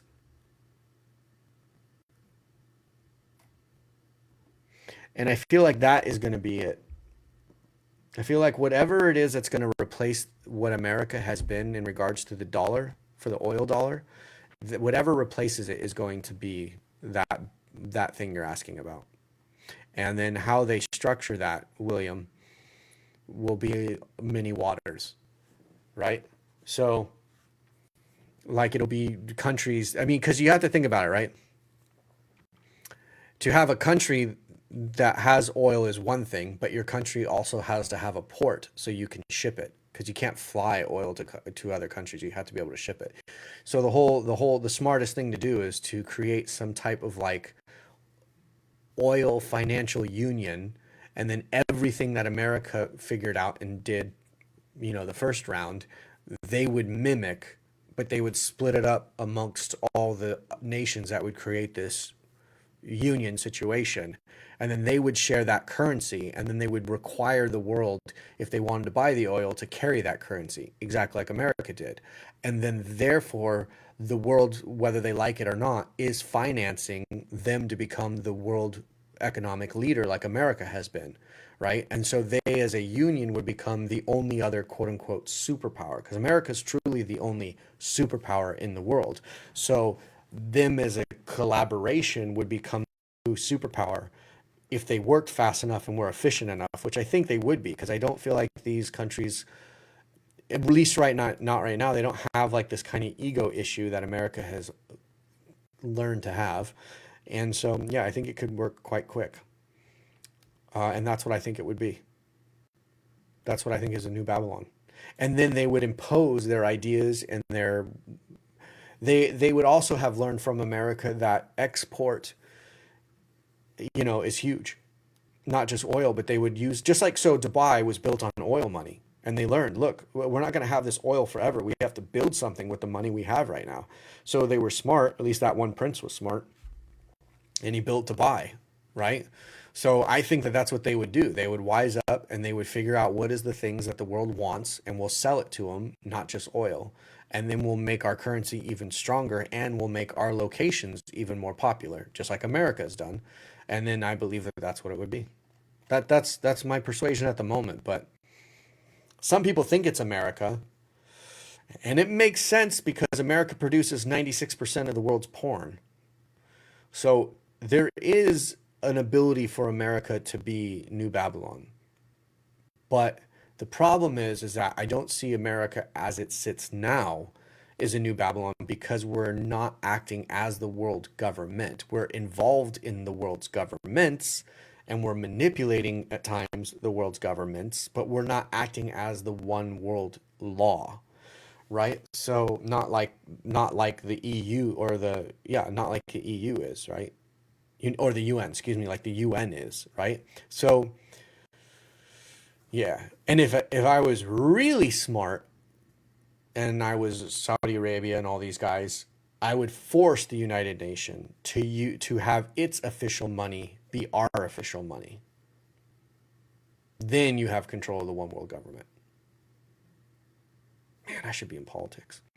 All right, man, because that'd be that would make a lot of sense. That's the way to do it right there. That's probably how it will be done. That's my prediction. There you go. There's my official prediction. As I'm saying it out loud to Mr. William, that's my official prediction. They're going to get the United Nations to agree to receive it as their official currency for exchange, and therefore it will become the official global dollar or money, whatever you want to call it. Of course, it will be digital. There will be no printing, because that's just stupid, right? Printing money is the dumbest thing, because you're like, it's a note. It doesn't even represent it.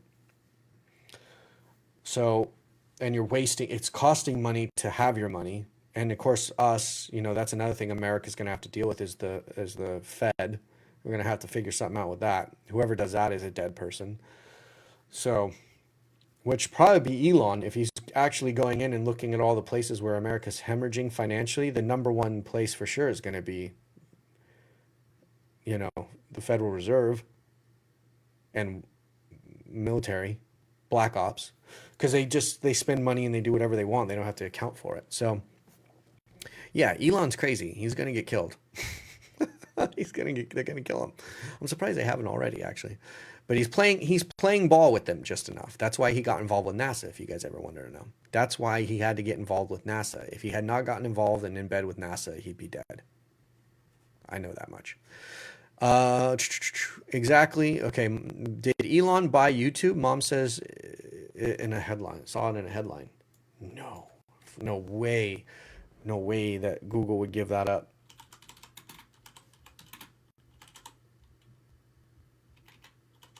There's no way they'd give that up.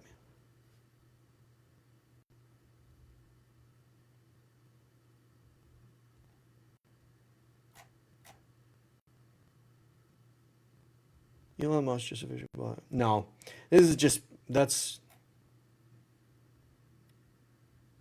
it's just people saying he's buying everything. He just bought Apple. He just bought. Yeah, no. There's no way Google is not doing that financially good. Strangely enough, a lot of Google has been sustained by YouTube. Their revenue on YouTube has kept them afloat in many aspects, because they're not doing quite that great. Because they're competing with everybody on the AI stuff, just in case anybody's wondering. They're still a juggernaut, don't get me wrong. Alphabet is a massive company. It's not going anywhere. But YouTube has brought them a significant revenue source, and makes them quite relevant, because they're technically the most watched media in the world. So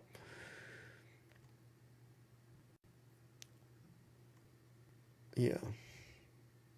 We need to pray for Elon, Susan. I totally agree. Therese says, read that post in the other group. You can just post it here, Therese. By the time I read it, it will be days away. If it's really long, I won't be able to read it. You can just give me the summary. I just realized, remember, one of our brothers here is cousins with Trump. Wait, what? I just realized, remembered, one of our brothers here is cousins with Trump. Maybe second cousin. I'll have to double check. In the Yeshua Network ministry or where you live? Well, if he is, tell Trump to watch these videos. And he doesn't have time. Just tell him that a friend of Hal's says hello. And he wants to get in touch with him and help him with what the Bible says the future of America is. That's all you need. Hal and Bill. This is a Nathan Wheeler at Yeshua Network, who you've met before and went out with before in LA, a friend of Hal's and Bill's, says hello, and he wants to help you with what the Bible says about America for the end times. Hello. There you go. Show that clip to that person. All right. We know you're not boasting, Nathan, so thankful for your heart to help people. Hallelujah.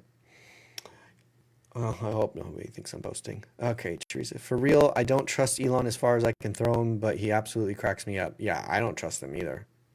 Sorry, Elon. I don't trust you, bud. I just you're too back and forth. AI is the worst thing ever. Here's my new AI. Oh, AI is so dangerous. Let me put a chip in your head. I believe in God is real. God's not real. Your God doesn't make sense. Let me wear a Baphomet outfit. I know it's just a costume. So, I've worn Dracula costumes when I was a kid and a younger person. Like, I can understand it was just a costume. But when you're a billionaire, you gotta walk a little, you gotta walk, you're like, whatever you do is basically magnified, right? Especially when you're a billionaire dealing with chips in people's brains and AI and missiles and electrifying everything. Like, it's just a little, got me on the edge of my seat, Elon. You got me on the edge of my seat, bud. I love so much of what you stand for, and then I'm also like, he's probably playing a role in my demise. He's probably going to be one of the reasons I'm not ear to ear. You know what I'm saying? So, the more I listen, the more dots are connected to the thing I'm talking about, Therese. Awesome. Well, good. Julie Hart. Okay, thanks for checking the YouTube thing. We wondered. Teresa, and someone just sold a whole bunch of his shares in Amazon. Oh, yeah. He always does, though. But this time, just so you guys know, too, when you see billionaires sell like chunk and chunk and chunk, it's not that big of a deal. It's how they liquidate their funds and how they pay their taxes. And even though you're like, but they don't pay taxes. I know. But they have to move the funds into something so that it's a loss or so that it's an investment so they don't pay those taxes. So the billionaires aren't like the value of Elon Musk is all in his stocks. He can go to the bank and he can take loans out on the value of that to have money to move with and invest further into, right? So it's not like he's sitting with that money in his bank account. I know we all know this, but I'm just saying a lot of people, especially Wall Street news people, like to always highlight when a billionaire sells a big portion or a CEO sells a portion of their shares, but it's the only way that most of them can afford to pay their taxes. And if you want to know if it's a real dump or it's a truly negative move, keep a watch on it until basically like the next quarter and see if it's even faster than that. If a billionaire CEO really was dumping their shares because they thought something was up, the market would move afterwards, because the people who invest, like the BlackRock folks and all that kind of stuff, the people who own literally every company in the world, if they saw the CEO or the major owner, Elon or Amazon, what's his name?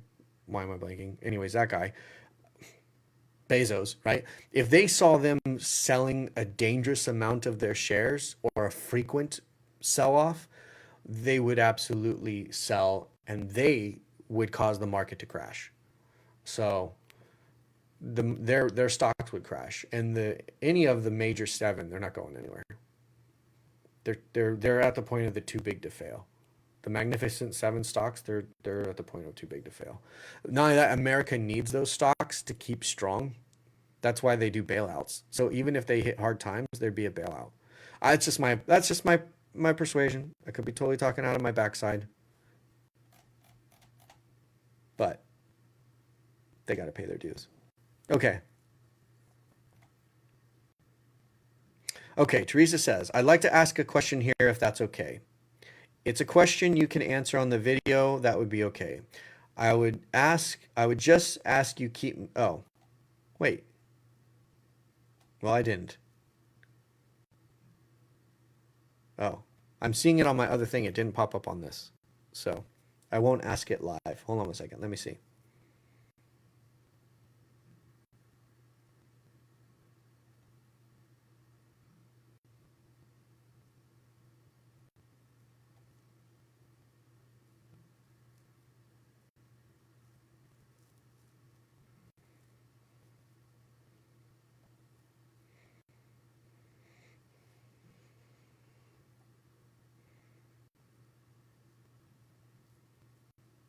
Sorry, guys. 1 second. It's a good question.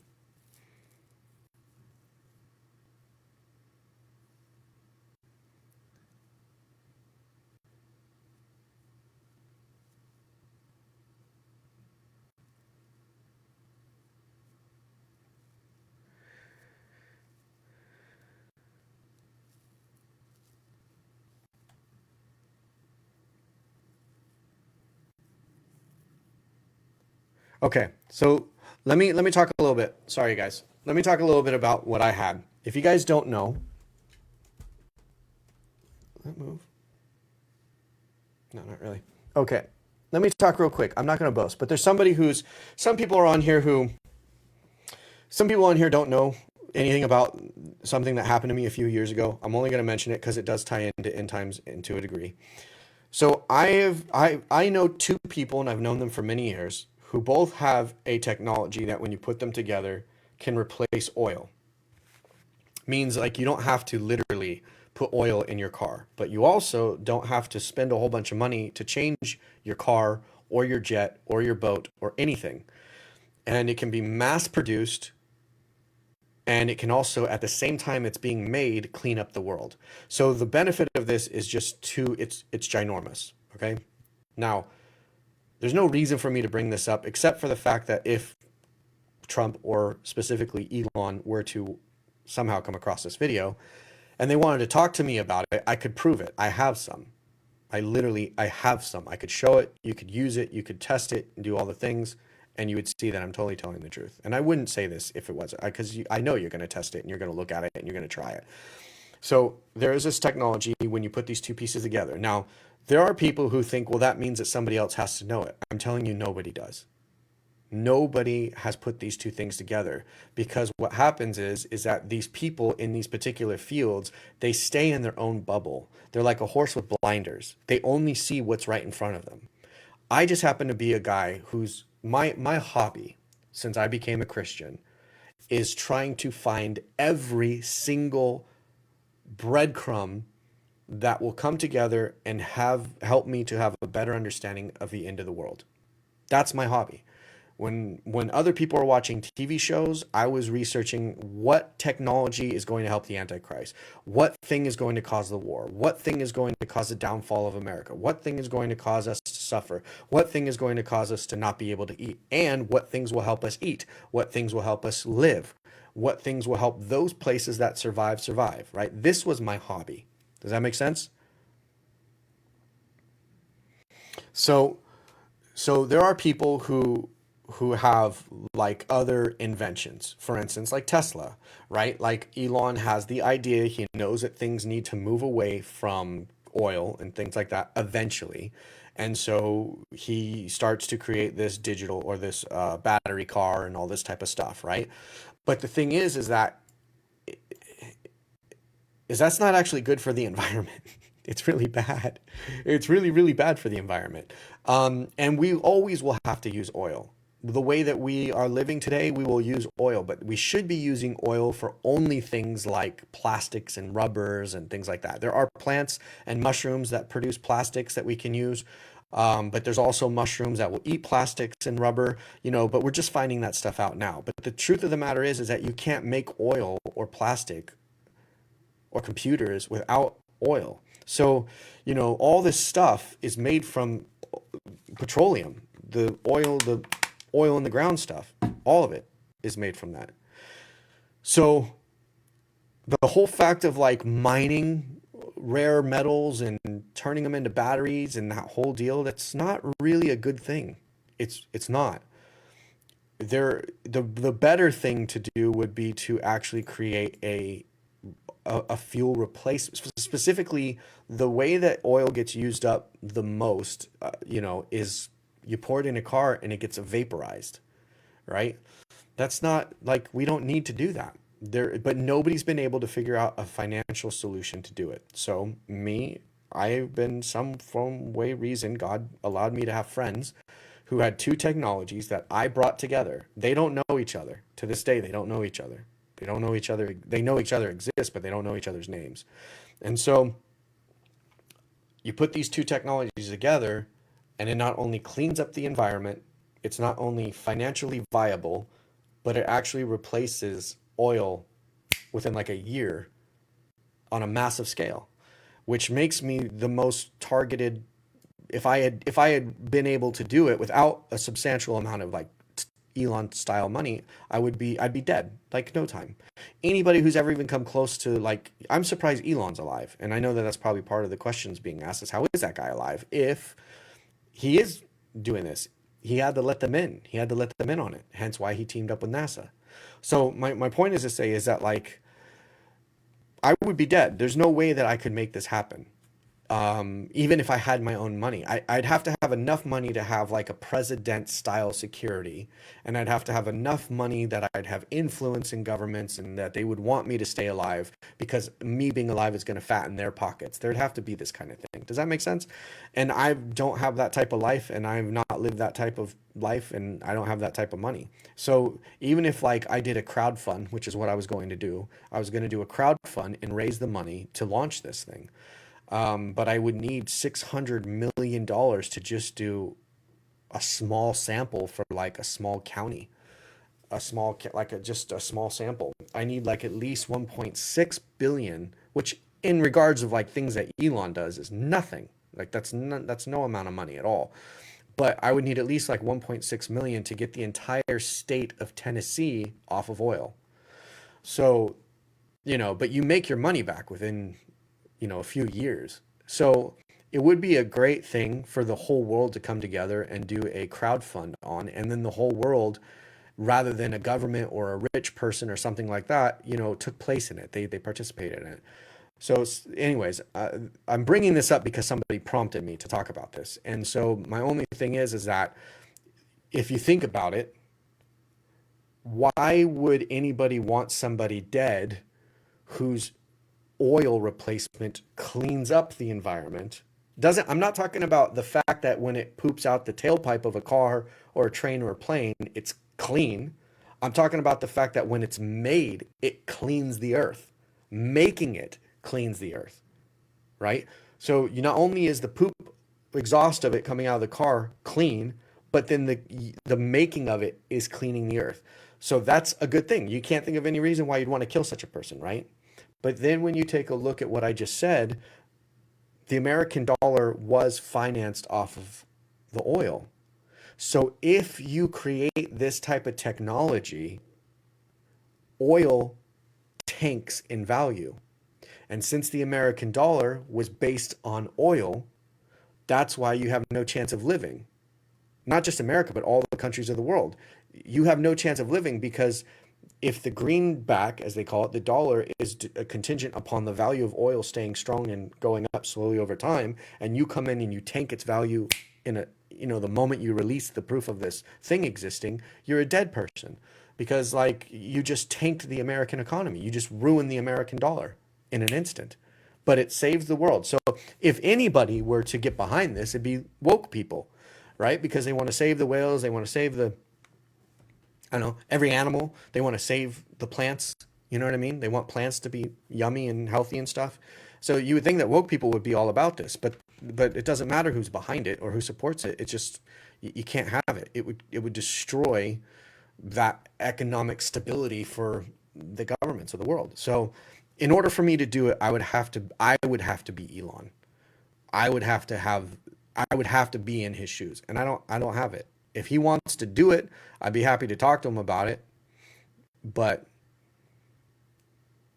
the fact that I've said this, and this is on the internet for the last 2 years now, and nobody's ever reached out to me, I'm pretty sure that he knows he doesn't want to touch a thing like this.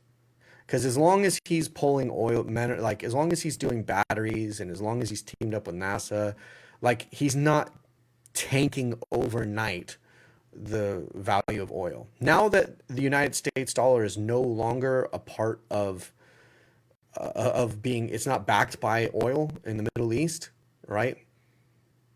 A very smart president or Congress or Senate could say, hey, maybe we start looking at another resource that's better than oil, that's healthier for the planet than oil, and doesn't cost a whole lot of money for all the things that run off of oil to run off of this. Then I would be the hero of the absolute century. Like the last few centuries. I'd be the greatest. I'd go down in history as one of the most significant people to help the world ever. But it would take the American president and the American government to say, well, instead of us being backed by oil, we're backed by this new technology. And then the whole world will want it because they don't have to worry about cars driving on their roads and trains and boats polluting the earth anymore. So the United Nations would absolutely love it because it would totally fit in with their Agenda 30. So, 2030, because it would clean up everything. It would literally clean up everything and all the pollution. It would stop all the stuff they complain about with, gasoline and diesel engines and things like that. It'd be fixed immediately. And the governments of the world have the ability to do this, and it could be in any country. But so it's made from waste or trash to a degree, yeah. But not. So there's a way to use trash and waste to make it. It's not what you think it would be. It's for the millennial kingdom. I don't think so. I don't think Christ is going to need any type of combustion engine when we're in the millennia. But that would be cool if it was. That'd be super cool if it was. But what if it was backed by the cryptos? I just think if you knew you wanted to save people, you'd do it. Just why I asked. Well, so I met with one of the biggest crypto people in the world. I did. I met with I would say the smartest crypto person in the whole world. He created, I think, the most stable crypto situation that there's ever been. I met with him twice, and the problem is his gatekeepers won't pass the message on. So, and I don't think that he'd be interested anyways. It's too much of a.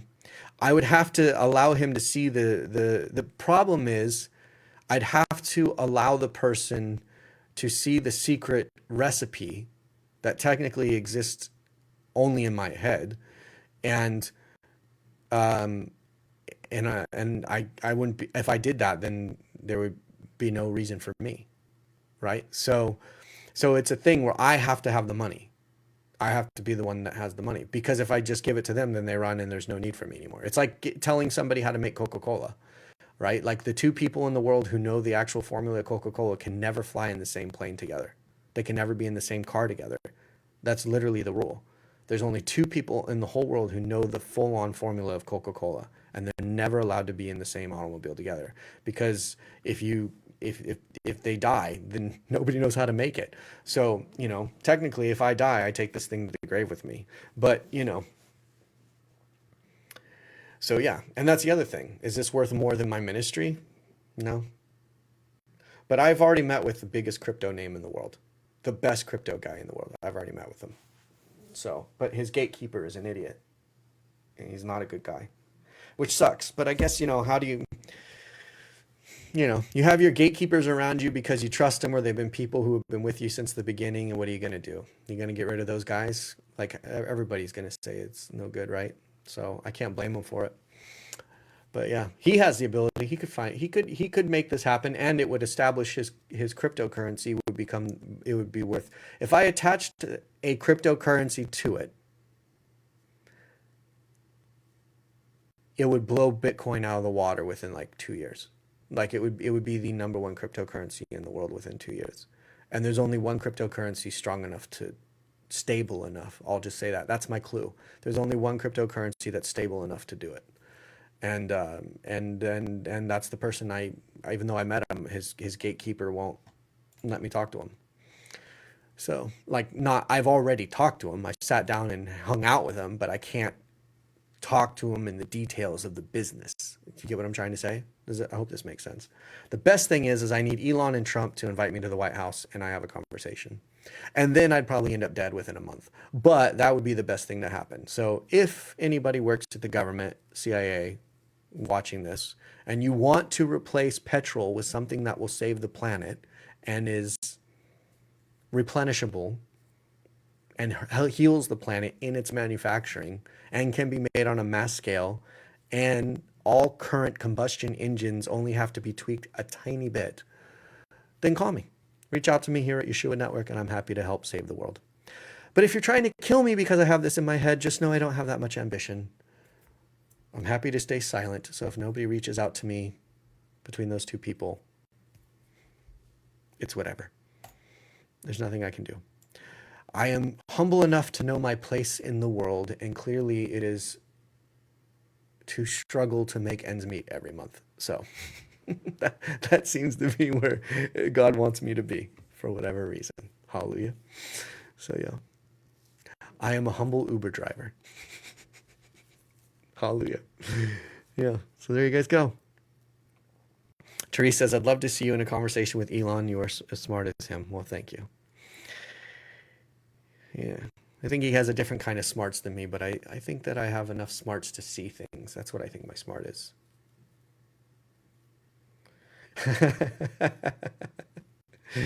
I know. I don't need you guys. I don't need to be a big shot for you guys to love me, and I love you guys for that too. I love you guys for that too. I do. That means a lot to me. It means a lot to me that everybody here just loves the fellowship we have, and that's all due to Christ, which is super cool when you think about it, right? The fact that we have fellowship like this and we can talk about things like this, and you know what I mean? It's a good thing. It's a really, really good thing.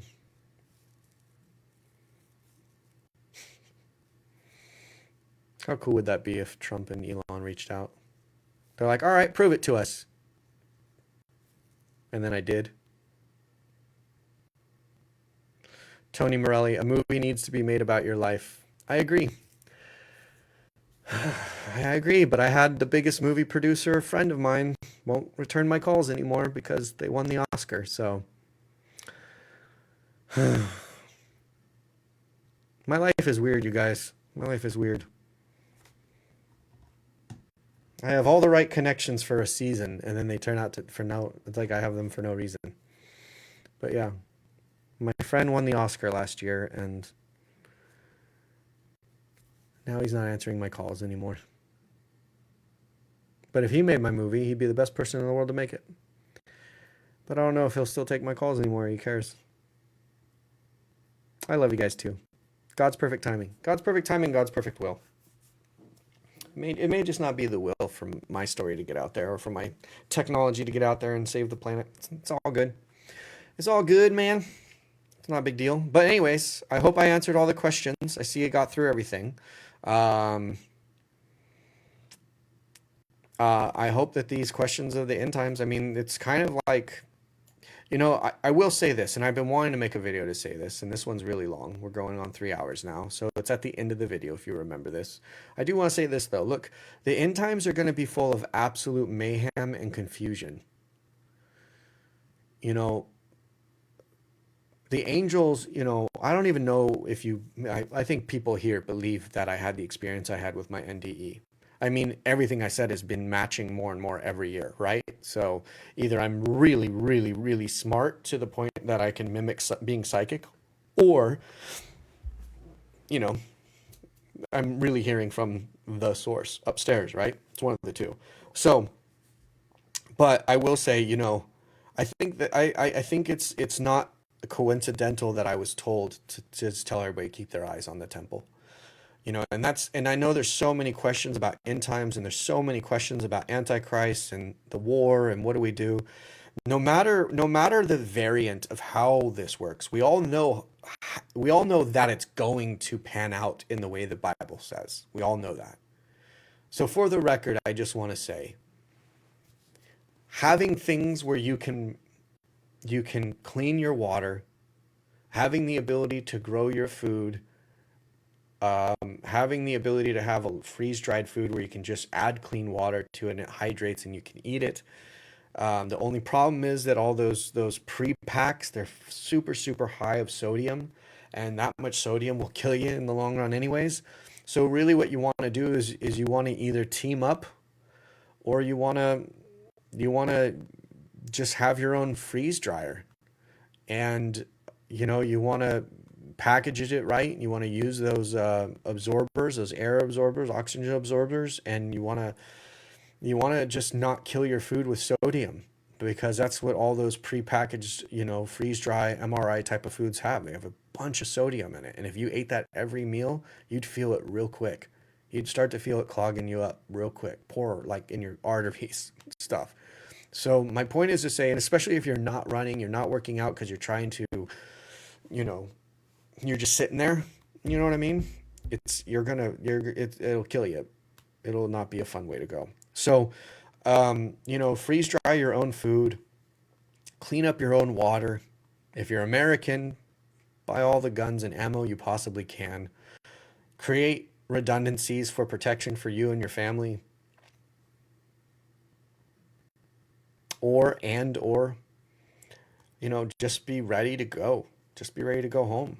I mean, a lot of people, I've had people in this group that will probably leave a post probably in the next 10 seconds and say, hey, I believe that God will just take care of me. And I love that. But I think if you have kids, I think you need to be wiser than that. And I'm not saying that loving and trusting on God isn't wise, although it literally sounds like I just said that. I'm not saying it. I am saying that, God helps those who help themselves. God sees those who put in the work. God didn't say, I will make apples fall from the sky when you get to, Israel. He says, the apples you grow will not decay. The milk and the honey, the milk won't go bad. The produce, as long as you don't sin and as long as you stay within my blessings, your food will not corrode. You won't have mold issues, and you won't have bug issues, and you won't have snake issues and these type of things. But he didn't say, I'm going to make an apple appear in your apple basket every morning. He didn't say, I'm going to make bread appear in your bread basket every morning. He didn't say this stuff. So you grow the food knowing that God's going to protect the food, and so you got to learn how to grow it, guys. And if you're living in the city and you're doing a thing, and it's either one. You really only have one or two choices, in my opinion.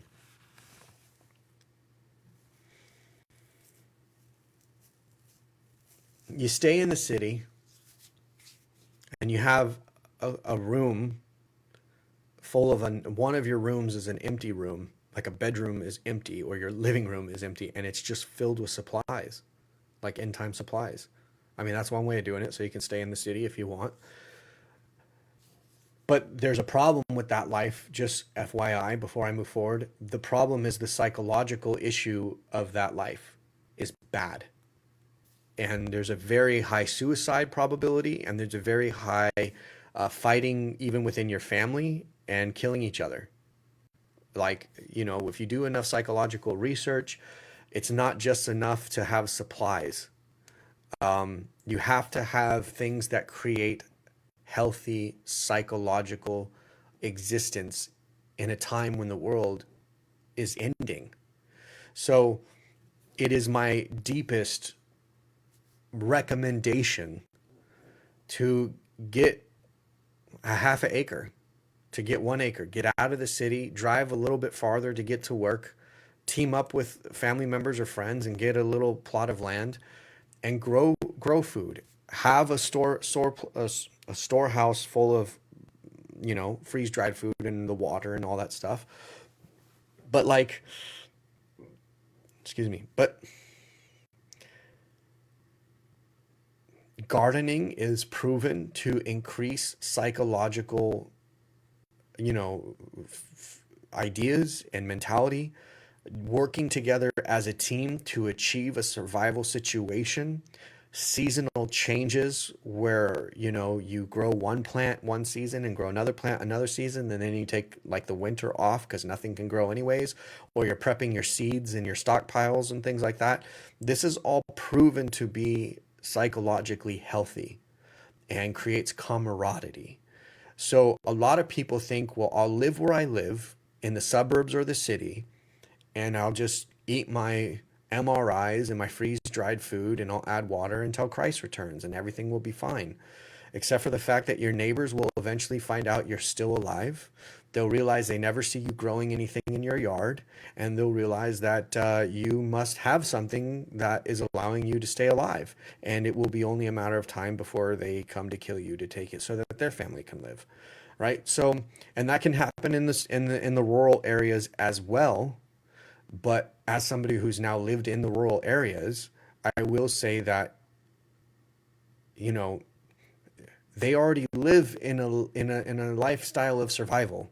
They know that if their crops don't grow, they don't get paid. They know their mortgage won't get paid. They know their taxes won't get paid. They know their crops have to grow. They also know that they need to rely on their neighbor for favors and trade and bargains and bartering. So like the rural people that the world makes fun of because maybe they have thicker accents or they talk a little bit slower, the meek shall inherit the earth. So, you know, I'd build those relationships, and I would, you know, just be ready to create a healthy environment, or just be ready to go. Just be ready to go. Be ready for that burglar to break in at the middle of the night and shoot you to take your stuff, you know, and that's that. And it's like, so there's not a middle line. Yeah, you're lucky enough that maybe you live in a country that some way somehow doesn't force you to take the mark and says, hey, we're cool, we're going to keep living no matter what the rest of the world does. So you got to really vote, or you got to take to the streets, and you got to really make sure that your leadership in the country you live in won't participate in the one world government. Just won't do it. And then you have to hope that your country doesn't have some type of rare mineral or diamond or oil in it that will make the government want to come and take you over. You know, so it's a lot of, there's a lot of stuff. And I know this is not exactly a happy note to end on, but you know, I'm like, you know, if I'm not here tomorrow for some reason, you know, I'm gonna go drive Uber again tonight, 7 o'clock. I'll drive probably till 4 o'clock in the morning. You know, if I should get hit again tonight, you know, and get taken out, and I'm not here tomorrow, I'm glad that I at least made this video and said my piece and, you know, gave my last 2 cents. Focus on the temple.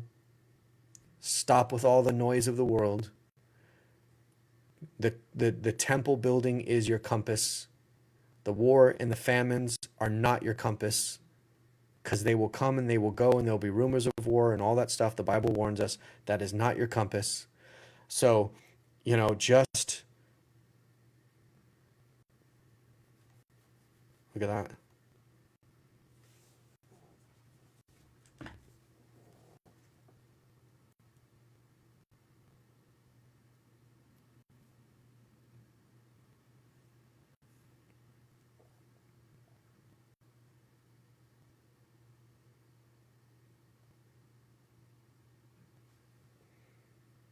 Wow. Look at it says part 3. Can you guys see me?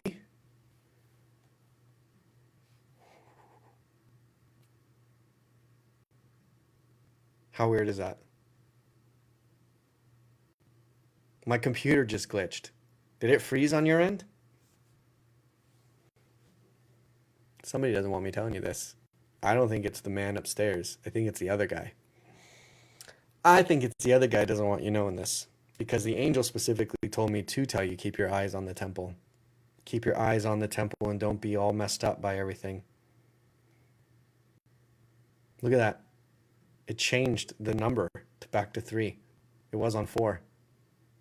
Yeah, I froze. You guys, if you don't think my ministry is supernatural, I don't know what to tell you.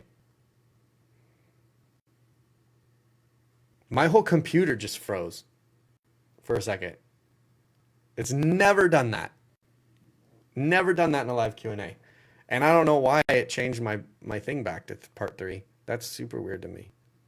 Anyways, point is, you got that part. Hopefully it didn't cut out too much. Hopefully you heard that whole thing where I was just saying, focus on the temple, prepare yourselves for the end, and one way or another, and vote. You got if your country allows voting, or you can have a voice for who runs your country, you need to start using it from here on out. I don't think as we believers, I don't know why I say that. We as believers no longer have the luxury of remaining silent and remaining in the shadows. We don't. We do not have the luxury of remaining silent. If we want our families and our friends and even non-believers who may not believe, but we don't want them to suffer the mark of the beast life and the wrath of mankind, we need to be very, very, very clear and loving and kind and non-violent with our requirements of our governments. And we need stipulations put in place now in every country in the world that goes against or is a preset anti-one world government participation situation, whether it's in our constitutions or whether it's in our government laws or whether it's in some type of political standard. Like, I don't know. I don't even know what I'm saying, but it has to be like a pre-built in. You're not even allowed to vote for this country to be absorbed into the one world government. And then the only thing is, of course, it'd just be like Nazi style Germany coming in and taking you over. But, then what can you do, right? That's why, and I know a lot of the people, and I am going to end on this. I know a lot of people make fun of America for its love of guns and the self-defense. But I don't think a lot of the world realizes that the reason why a lot of Americans are so reliant on bearing arms is when when the world saw what Hitler did and who he become. I think Americans who are Second Amendment defenders and participants, let's word it that way. I think they realize that if a Hitler ever got in charge of America, the world is in a very bad situation because there'd be nobody to stop it. And I believe that the Americans who bear arms and are very excited about the Second Amendment, they are so that a Hitler could never run America. And you're thinking to yourself, if a Hitler ran America, what would you do? Like, you couldn't stop him. No, we couldn't. But he'd have a very hard time enforcing his evil ways. And that's why one of the first things that Hitler did was take the guns from the people. And the left was talking and boasting and yelling and screaming, we're coming for your guns, we are going to take them. So that should tell you which side and which party is more Nazi than the other. That's proof in the pudding. Because the first thing you want to do when you want to take over people and oppress them is take away their ability to defend themselves. And so I think a lot of the world thinks that we're just nut jobs. But in reality, as an American who highly supports the Second Amendment and believes in the reason for the Second Amendment most of all, it's not so that I can go hunt a deer. It's so that if my government ever becomes tyrannical, I can keep it from attacking and taking over other countries and putting its citizens in concentration camps and killing them in mass quantities. That is the reason for the Second Amendment in America. And I think that for all those people in the world who think we're crazy and you want to make fun of us,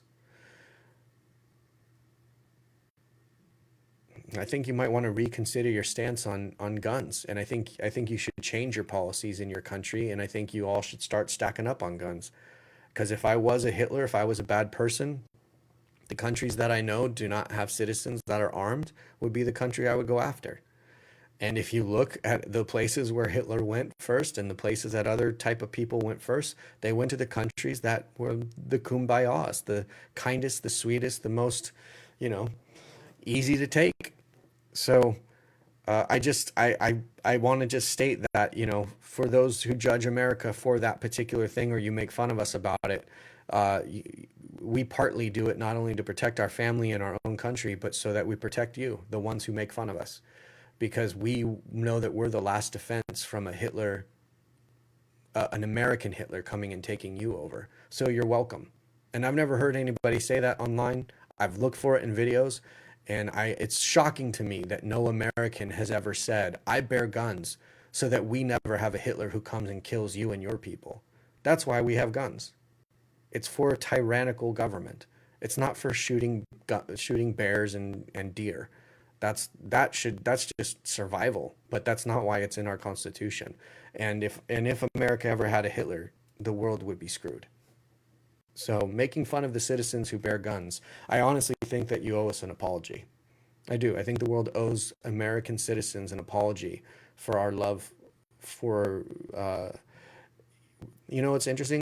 If there is an American who has guns for the reason of the Second Amendment, their ownership of their guns states, I will die for you, the other people in the other countries of the world, rather than sit by and let a Hitler take over the United States. I'm willing to fight so that never happens. Like, so if you ever meet an American who says they support the Second Amendment, you should say thank you. Because I know you do that not just to defend your own family and your own neighborhood, but you do it so that a Hitler will never come and take over our country. You should say thank you. And if you think I'm exaggerating or I'm being a little bit like American hoorah too much, well, it's not, because who's going to stop us? If a Hitler ever became a ruler of America, who would stop him? Only us, the citizens of the country that he lives in. Only us. We would be his Secret Service. We would be his senators and his congressmen, and we would be his cabinet. We would be his military. We would be his generals. It's up to us to stop and say, no, I'm not going to turn my guns onto the public. I'm not going to turn my guns onto the citizen. It's up to us. So I think that America has demonstrated the truest form of with great power comes great responsibility. I think American citizens, who are the ones that get made fun of the most because they have funny accents and they talk slow and they love to shoot guns, get made fun of the most. I think those people are the greatest representation of what it means to take responsibility for the power that God has bestowed on you. I genuinely think that. And I think it's sad that the whole world mocks those Christians, and because most of them are Christians as well, by the way, that most of them mock those Americans and just call them crazies because you don't understand a thing or you've never been explained the heart of it. You know, that's usually when you call somebody crazy, right? And you fear a thing you don't understand. So I'm hoping that in this little clip, you know, even though this is a Christian ministry, it's not one of those, you know, let's go out and shoot stuff YouTube channels. But and I'm not a military, veteran, but I know, and I've talked to plenty enough to know that they're on the same page as me. And I've talked to enough rural people now that I've lived in Tennessee, rural Tennessee. I've talked to enough rural people who are, this is exactly what their heart is about. It's exactly what their heart is about. First and foremost, defend my family. Second most, defend my community. And third, just stop tyranny. And like, yeah, maybe we're a little silly thinking that we're going to stop tyranny, but you have to remember that when you raise a child up in that thought system and they're the ones in the tank and the government says, I need you to go to this community and I need you to shoot your United States tank into a United States, town, that kid's going to remember his parents raising them up saying there might come a day where that happens when you're alive, and you have to make the hard choice of not shooting that community. You have to make the hard choice of basically not becoming an SS member for that future Hitler. You have to make that hard choice, and when you have that tank, it's your responsibility to do right with that tank or that plane or that jet or that bomber or that gun in your hand, right? And I don't know. I just feel like this does not get talked about, and it breaks my heart to see, because I try to watch videos to see what the rest of the world thinks of us. And the world is very vocal about making fun of us because of how many guns we have and how much ammunition we have. And they also appreciate it and they kind of have a respect for it, but there's a lot of making fun of about it and thinking that we're crazy and that it's stupid. Well, why do you need guns? Well, you're welcome. So And in times, there are going to be a lot of people, unfortunately, sitting in a non-American country thinking to themselves, dang it, those Americans had it right the whole time with all those guns and all those bullets. I really wish I had a bunch right now myself and I knew how to use them really well. But then it will be too late. So that's my end time Q&A part 4, even though the devil hated us and caused it to be wigged out to part 3. This is part 4 still. There's my soapbox for standing on the American Second Amendment and supporting it. And hopefully Elon or Trump will reach out to me. We'll see. I doubt it, but we'll see. I will be doing another Q&A again. We will be doing praise report on Monday, and we will be doing praise or prayer and fasting on Wednesday again. And we will have EBRT this Monday. I know I haven't posted. I will do that right now as soon as I get off. It will be verses Acts 16 and 17. So you guys start preparing, go start reading your Bible so you can leave your comments. And thank you everybody who has been kind and generous with your time and your, I know I've been absent. I know I haven't been making videos the last 3 weeks because I've been going through some really, really tough times again. It never seems to stop. I appreciate you who stick with this and stick with me and stick with this ministry and you participate and you donate. I thank you. I would not be living in my house today if it wasn't for donations made last month. So I can never give the words to say thank you enough that you sustain me. And you know, for anybody who's watching, you don't know me. I know there's a lot of people on this ministry page, but I'm not rich. There's no Bentley in the garage. You know, I do Uber drive, which I really need to do tonight. I do Uber drive. I do make a living from that, God willing, when my car's running and working. And yeah, so I don't want anybody thinking that, you know, when I ask for donations, which I honestly hardly ever do. I didn't even make videos the last 2 months asking for donations. But I do want to say that for those of you who do make those donations, you're doing more for this ministry than I'll ever have words to show. So if you do value this ministry and you do support it in that way, you know, this isn't a ministry that's loaded and there's people like really kicking up and enjoying life, you know, from your donations. It really is that you are actually keeping this ministry going. And I hope that you understand that that's a heavenly treasure for you. I hope that you understand that I do not take full credit for this ministry happening ever.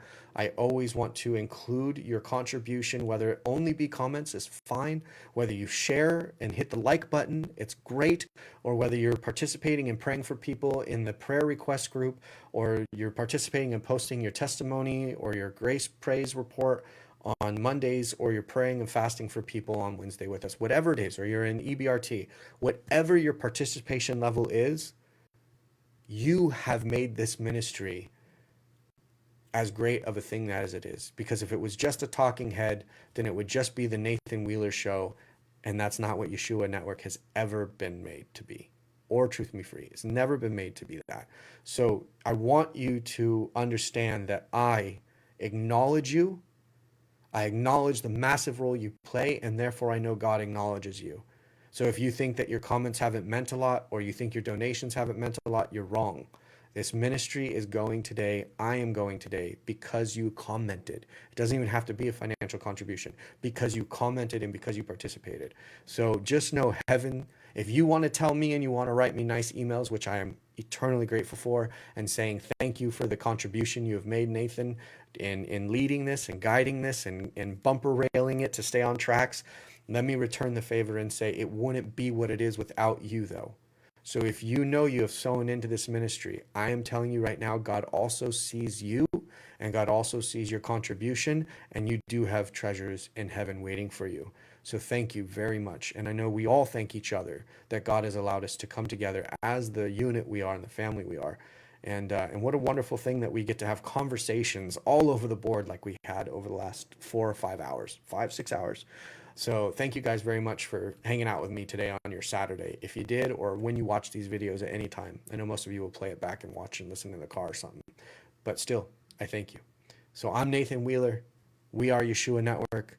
Be blessed and be the blessing. Talk to you guys soon.